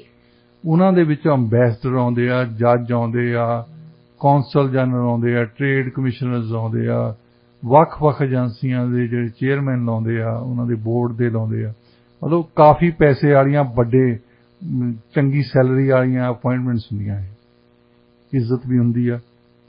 ਤਾਂ ਉਹ ਇਸ ਕਰਕੇ ਵੀ ਚੁੱਪ ਰਹਿੰਦੇ ਆ ਕਿ ਸਾਨੂੰ ਜੇ ਤਾਂ ਇਹਨਾਂ ਦੇ ਨਾਲ ਰਵਾਂਗੇ ਤਾਂ ਘਿਓ ਸ਼ੱਕਰ ਮਿਲੂਗੀ, ਤੇ ਜੇ ਇਹਨਾਂ ਦੇ ਖਿਲਾਫ ਕੁਛ ਕਰਾਂਗੇ ਤਾਂ ਫਿਰ ਅਚਾਰ ਮਿਲੂਗਾ। ਹਾਂਜੀ। ਤੇ ਜਿਹਨੂੰ ਘਿਓ ਸ਼ੱਕਰ ਖਾਣ ਦੀ ਆਦਤ ਪੈ ਜਾਏ ਉਹਦਾ ਅਚਾਰ ਨੂੰ ਮੂੰਹ ਨਹੀਂ ਪੈਂਦਾ ਜੀ। ਪਰ ਉਸ ਡਾਕਟਰ ਨੇ ਇਹ ਸ਼ਬਦ ਯੂਜ਼ ਕਰਤਾ ਆਪਣੀ ਰਿਪੋਰਟ ਦੇ ਵਿੱਚ ਕਿ ਜੋ ਬਾਈਡਨ ਨੂੰ ਲੱਗਦਾ ਵੀ ਡਿਮੈਂਸ਼ੀਆ ਹੋਇਆ ਹੈ, ਤੇ ਬਰਾਕ ਓਬਾਮਾ ਨੂੰ ਇਸ ਕਰਕੇ ਗੁੱਸਾ ਆਇਆ ਕਿਉਂਕਿ ਜੋ ਬਾਈਡਨ ਉਹਨਾਂ ਦੇ ਵਾਈਸ ਪ੍ਰੈਜ਼ੀਡੈਂਟ ਹੁੰਦੇ ਸੀ। ਹਾਂਜੀ। ਉਹਨਾਂ ਦੀ ਸਵਾਲ ਤਾਂ ਉਹਨਾਂ ਤੇ ਕਰਨੇ ਸੀ ਲੋਕਾਂ ਨੇ ਕਿ ਤੁਸੀਂ ਵਾਈਸ ਪ੍ਰੈਜ਼ੀਡੈਂਟ ਕਿਹੋ ਜਿਹਾ ਚੁਣਿਆ ਆ ਜਿਹੜਾ ਡਿਮੈਂਸ਼ੀਆ ਹੋਇਆ, ਜਿਹਨੂੰ ਕੁਝ ਯਾਦ ਹੀ ਨਹੀਂ ਰਹਿੰਦਾ। ਹਾਂਜੀ। ਅੱਛਾ, ਫਿਰ 2 ਐਗਜ਼ਾਮਪਲ ਉਹਨਾਂ ਨੇ ਹੋਰ ਦਿੱਤੀਆਂ ਕਿਤਾਬ ਦੇ ਵਿੱਚ, ਅਜੇ ਜਿਹੜੀਆਂ ਰਿਵਿਊ ਕੀਤੀਆਂ ਕਿਤਾਬ ਤੇ ਅਜੇ ਆਈ ਨਹੀਂ ਮਾਰਕੀਟ ਦੇ ਵਿੱਚ। ਉਹ ਕਹਿੰਦੇ ਕਿ ਇੱਕ ਜਗ੍ਹਾ ਤੇ ਜਾ ਕੇ ਇਹ ਸਪੀਚ ਦੇ ਰਿਹਾ ਸੀ ਤਾਂ ਉੱਥੇ ਰਿਪੋਰਟਰਸ ਨੇ ਨੋਟਿਸ ਕੀਤਾ ਵੀ ਇਹਨਾਂ ਨੂੰ ਪਤਾ ਵੀ ਆ ਜੋ ਬਾਈਡਨ ਨੂੰ ਵੀ ਪ੍ਰੈਜ਼ੀਡੈਂਟ ਨਹੀਂ ਖੜਾ ਹੈ, ਸਪੀਚ ਦੇ ਰਿਹਾ ਜਿੱਦਾਂ ਸੈਨੇਟ ਦੀ ਇਲੈਕਸ਼ਨ ਹੁੰਦੀ। ਅੱਛਾ, ਇੱਕ ਤਾਂ ਉਹਨਾਂ ਦੇ ਸੈਨੇਟ ਦੀ ਉਹਨਾਂ ਦੀ ਉਹ ਪੱਤਰਕਾਰ ਵੀ ਹੈਰਾਨ ਸੀ ਕਿ ਇਹ ਸੈਨੇਟ ਲਈ ਖੜੇ ਹੋਏ ਆ ਜਾਂ ਪ੍ਰੈਜ਼ੀਡੈਂਟ ਲਈ, ਇਹਨਾਂ ਨੂੰ ਪਤਾ ਵੀ ਆ। ਅੱਛਾ, ਦੂਸਰਾ ਉਹਨਾਂ ਨੇ ਲਿਖਿਆ ਕਿ ਹਰ ਇੱਕ ਬੰਦਾ ਜਿਹੜਾ ਵੀ ਕੋਈ ਕੈਂਪੇਨ ਕਰਦਾ ਆ, ਕੋਈ ਸੈਨੇਟ ਲਈ ਕਰੇ ਜਾਂ ਪ੍ਰੈਜ਼ੀਡੈਂਟ ਲਈ, ਉਹਦੇ ਨਾਲ ਦੇ ਇਹ ਤਾਂ ਦੱਸਦੇ ਹੀ ਹੋਣੇ ਆ ਵੀ ਅਸੀਂ ਫਲਾਨੀ ਜਗ੍ਹਾ ਤੇ ਜਾ ਕੇ ਬੋਲਣਾ। ਇਹਨਾਂ ਨੂੰ ਕਹਿੰਦੇ ਪਤਾ ਨਹੀਂ ਸੀ ਵੀ ਉਹ ਕਿਹੜੀ ਸਟੇਟ ਦੇ ਵਿੱਚ ਖੜੇ ਆ, ਤੇ ਇਸ ਕਰਕੇ ਇਹਨਾਂ ਦੀ ਨੁਕਤਾਚੀਨੀ ਸ਼ੁਰੂ ਹੋ ਗਈ ਕਿ ਇਹ ਅੱਜ ਦਾ ਡਿਮੈਂਸ਼ੀਆ ਨਹੀਂ ਹੋਇਆ ਆ, ਇਹਨਾਂ ਨੂੰ ਤਾਂ 2000 ਦਾ ਹੀ ਹੋਇਆ ਆ, ਜਿੱਤ ਪਤਾ ਨਹੀਂ ਕਿੱਦਾਂ ਗਈ। ਹੁਣ ਉਹਨਾਂ ਦੀਆਂ ਮੁਸ਼ਕਲਾਂ 'ਚ ਹੋਰ ਵਾਧਾ ਹੋ ਗਿਆ ਕਿਉਂਕਿ ਮਿਡਲ ਈਸਟ ਦੇ ਦੌਰੇ ਤੇ ਗਏ ਹਨ। ਸਭ ਤੋਂ ਪਹਿਲਾਂ ਅੱਛਾ ਰਿਪੋਰਟਿੰਗ ਦੇ ਵਿੱਚ ਕੀ ਆ ਰਿਹਾ, ਇਜ਼ਰਾਈਲ ਦੇ ਵਿੱਚ ਗਏ ਉਹ। ਇਜ਼ਰਾਈਲ ਦੇ ਹੁਣ ਪੈਂਡੈਮਿਕ ਦੇ ਵਿੱਚ ਜੋ ਤੁਸੀਂ ਹੱਥ ਮਿਲਾਉਂਦੇ ਸੀ ਤਾਂ ਤੁਸੀਂ ਕੂਣੀ ਨਾਲ ਮਿਲਾਉਂਦੇ ਸੀ ਜਾਂ ਮੁੱਕੇ ਦੇ ਨਾਲ ਏਦਾਂ ਕਰਦੇ ਸੀ ਇੱਕ ਦੂਜੇ ਨੂੰ। ਹਾਂਜੀ। ਹੱਥ ਨਹੀਂ ਸੀ ਮਿਲਾਉਂਦੇ। ਤੇ ਇਹਨਾਂ ਨੇ ਜਾ ਕੇ ਇਜ਼ਰਾਈਲੀ ਪ੍ਰਾਈਮ ਮਿਨਿਸਟਰ ਦੇ ਨਾਲ ਹੱਥ ਮਿਲਾਇਆ ਔਰ ਬਹੁਤ ਲੰਬਾ ਚਿਰ ਮਿਲਾਇਆ। ਉਹ ਦਿਖਾਉਂਦੇ ਆ ਟੀਵੀ ਤੇ, ਉਹ ਮਿਲਾਈ ਜਾਂਦੇ। ਇਹ ਹੋ ਸਕਦਾ ਜੋ ਬਾਈਡਨ ਨੇ ਨਾ ਇੰਨਾ ਚਿਰ ਲਾਇਆ ਹੋਵੇ, ਉਹ ਪ੍ਰਾਈਮ ਮਿਨਿਸਟਰ ਕਈ ਵਾਰੀ ਦੂਜਾ ਬੰਦਾ ਤੁਹਾਡਾ ਹੱਥ ਹੀ ਨਹੀਂ ਛੱਡਦਾ, ਉਹ ਇਦਾਂ ਲੱਗਦਾ ਜਿੱਦਾਂ ਮੋਢਾ ਕੱਢ ਕੇ ਹਟੂਗਾ। ਅੱਛਾ, ਉਹਨਾਂ ਉਸ ਤੋਂ ਬਾਅਦ ਪ੍ਰਾਈਮ ਮਿਨਿਸਟਰ ਤੋਂ ਬਾਅਦ ਇਹਨਾਂ ਨੇ ਸਾਰੇ ਅਫੀਸ਼ੀਅਲਸ ਦੇ ਨਾਲ ਹੱਥ ਮਿਲਾਏ। ਹੁਣ ਇਹਦੀ ਕੀ ਇੰਪੋਰਟੈਂਸ ਹੈ? ਇਹ ਕੋਈ ਸੰਧੀ ਨਹੀਂ ਸਾਈਨ ਕੀਤੀ, ਕੋਈ ਗੱਲ ਨਹੀਂ ਕੀਤੀ, ਕੋਈ ਪ੍ਰੈਸ ਕਾਨਫਰੰਸ ਨਹੀਂ ਦਿੱਤੀ। ਅਮਰੀਕਨ ਮੀਡੀਆ ਇਹ ਕਿਉਂ ਦਿਖਾ ਰਿਹਾ? ਉਹ ਇਸ ਕਰਕੇ ਦਿਖਾ ਰਿਹਾ ਕਿ ਜਦੋਂ ਇਹਨਾਂ ਨੇ ਸਾਊਦੀ ਅਰੇਬੀਆ ਜਾਣਾ, ਜਿਨ੍ਹਾਂ ਤੇ ਇਹ ਇਲਜ਼ਾਮ ਲਾਉਂਦੇ ਹੁੰਦੇ ਸੀ ਪਹਿਲਾਂ ਕਿ ਸਾਊਦੀ ਅਰੇਬੀਆ ਨੂੰ ਮੈਂ ਠੀਕ ਕਰ ਦਊਂਗਾ, ਇਹਨਾਂ ਦੇ ਕੋਲ ਡੈਮੋਕ੍ਰੇਸੀ ਹੈ ਨਹੀਂ, ਇਹ ਹਿਊਮਨ ਰਾਈਟਸ ਨੂੰ ਮੰਨਦੇ, ਉਹਨਾਂ ਨੂੰ ਬਲੇਮ ਕਰਦੇ ਸੀ ਕਿ ਸਾਡੇ ਪੱਤਰਕਾਰ ਨੂੰ, ਸਾਡੇ ਕਾਲਮਨਿਸਟ ਨੂੰ, ਵਾਸ਼ਿੰਗਟਨ ਪੋਸਟ ਵਾਲੀ ਨੂੰ ਮਾਰ ਦਿੱਤਾ ਇਹਨਾਂ ਨੇ। ਫਿਰ ਇਹਨਾਂ ਨੇ ਟਰਾਇਲ ਉੱਥੇ ਕੀਤਾ। ਇਹ ਉਹਨਾਂ ਬੰਦਿਆਂ ਦੇ ਨਾਲ, ਖਾਸ ਤੌਰ ਤੇ ਜਿਹਦਾ ਨਾਂ ਲਿਆ ਹੈ ਇਹਨਾਂ ਦੀ ਰਿਪੋਰਟ ਦੇ ਵਿੱਚ, ਮੁਹੰਮਦ ਬਿਨ ਸਲਮਾਨ ਦਾ ਨਾਂ ਲਿਖਿਆ ਹੈ, ਤੇ ਉਹਦੇ ਨਾਲ ਇਹ ਹੱਥ ਮਿਲਾਉਣਗੇ। ਉਹ ਕਹਿੰਦੇ ਕਿ ਇਹ ਹੱਥ ਮਿਲਾਉਣ ਦੀ ਥੋੜ੍ਹੀ ਜਿਹੀ ਤਾਂ ਇਸ਼ੂ ਬਣਾਉਂਦੇ ਆ ਉਹ ਕਿ ਹੁਣ ਜਾ ਕੇ ਸਾਊਦੀ ਅਰੇਬੀਆ ਦੇ ਵਿੱਚ ਉਹਨਾਂ ਨਾਲ ਕੂਣੀਆਂ ਮਿਲਾਉਣਗੇ ਜਾਂ ਹੱਥ ਮਿਲਾਉਣਗੇ।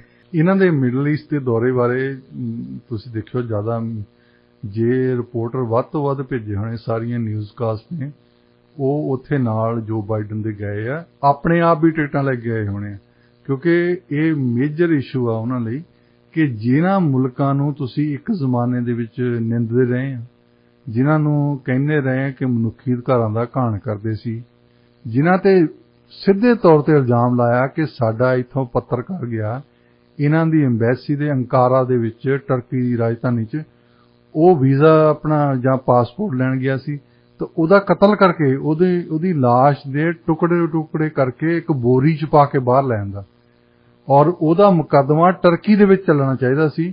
ਉਸ ਤੋਂ ਬਾਅਦ ਜੋ ਬਾਈਡਨ ਨੇ ਇਹ ਗੱਲ ਤੇ ਕੰਪਰੋਮਾਈਜ਼ ਕੀਤਾ ਕਿ ਉਹ ਟਰਕੀ 'ਚ ਨਹੀਂ ਚੱਲੂਗਾ, ਉਹ ਮੁਕੱਦਮਾ ਸਾਊਦੀ ਅਰੇਬੀਆ ਦੇ ਵਿੱਚ ਚੱਲੂਗਾ। ਸਾਊਦੀ ਅਰੇਬੀਆ ਦੇ ਵਿੱਚ ਕਿਸੇ ਵੀ ਜੱਜ ਦੀ ਹਿੰਮਤ ਨਹੀਂ ਕਿ ਉਹ ਰਾਇਲ ਫੈਮਿਲੀ ਦੇ ਖਿਲਾਫ ਕੁਝ ਬੋਲ ਜਾਵੇ, ਕਿਉਂਕਿ ਉਹਨਾਂ ਦੀ ਜੌਬ ਸਾਡੇ ਜੱਜਾਂ ਵਾਲੀ ਨਹੀਂ ਹੈ। ਸਾਡੇ ਤਾਂ ਜੱਜ ਇੱਥੇ ਫੜ ਕੇ ਪ੍ਰਾਈਮ ਮਿਨਿਸਟਰ ਨੂੰ ਅੰਦਰ ਕਰ ਦਿੰਦੇ ਆ, ਪ੍ਰੈਜ਼ੀਡੈਂਟ ਨੂੰ ਫੜ ਕੇ ਅੰਦਰ ਕਰ ਦਿੰਦੇ। ਸੋ ਇਹਨਾਂ ਦੀਆਂ ਪਾਵਰਸ ਇਸ ਕਰਕੇ ਕਰਦੇ ਆ ਕਿ ਇਹ ਇੱਕ ਤਾਂ ਇੰਡੀਪੈਂਡੈਂਟ ਆ, ਦੂਜਾ ਇਹਨਾਂ ਦੇ ਕੋਲ ਟੈਨੀਅਰ ਆ।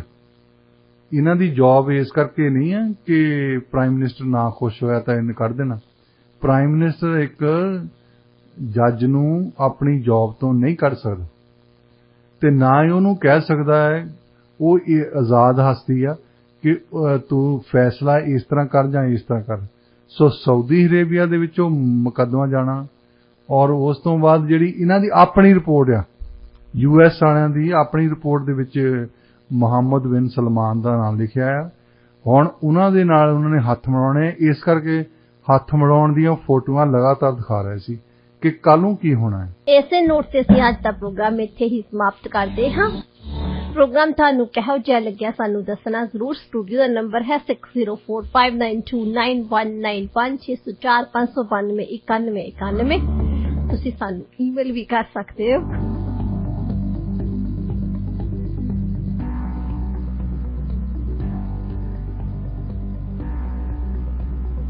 info@radioindia.ca ਤੇ ਪ੍ਰੋਗਰਾਮ 'ਚ ਸਾਥ ਦੇਣ ਲਈ ਬਹੁਤ ਬਹੁਤ ਸ਼ੁਕਰੀਆ।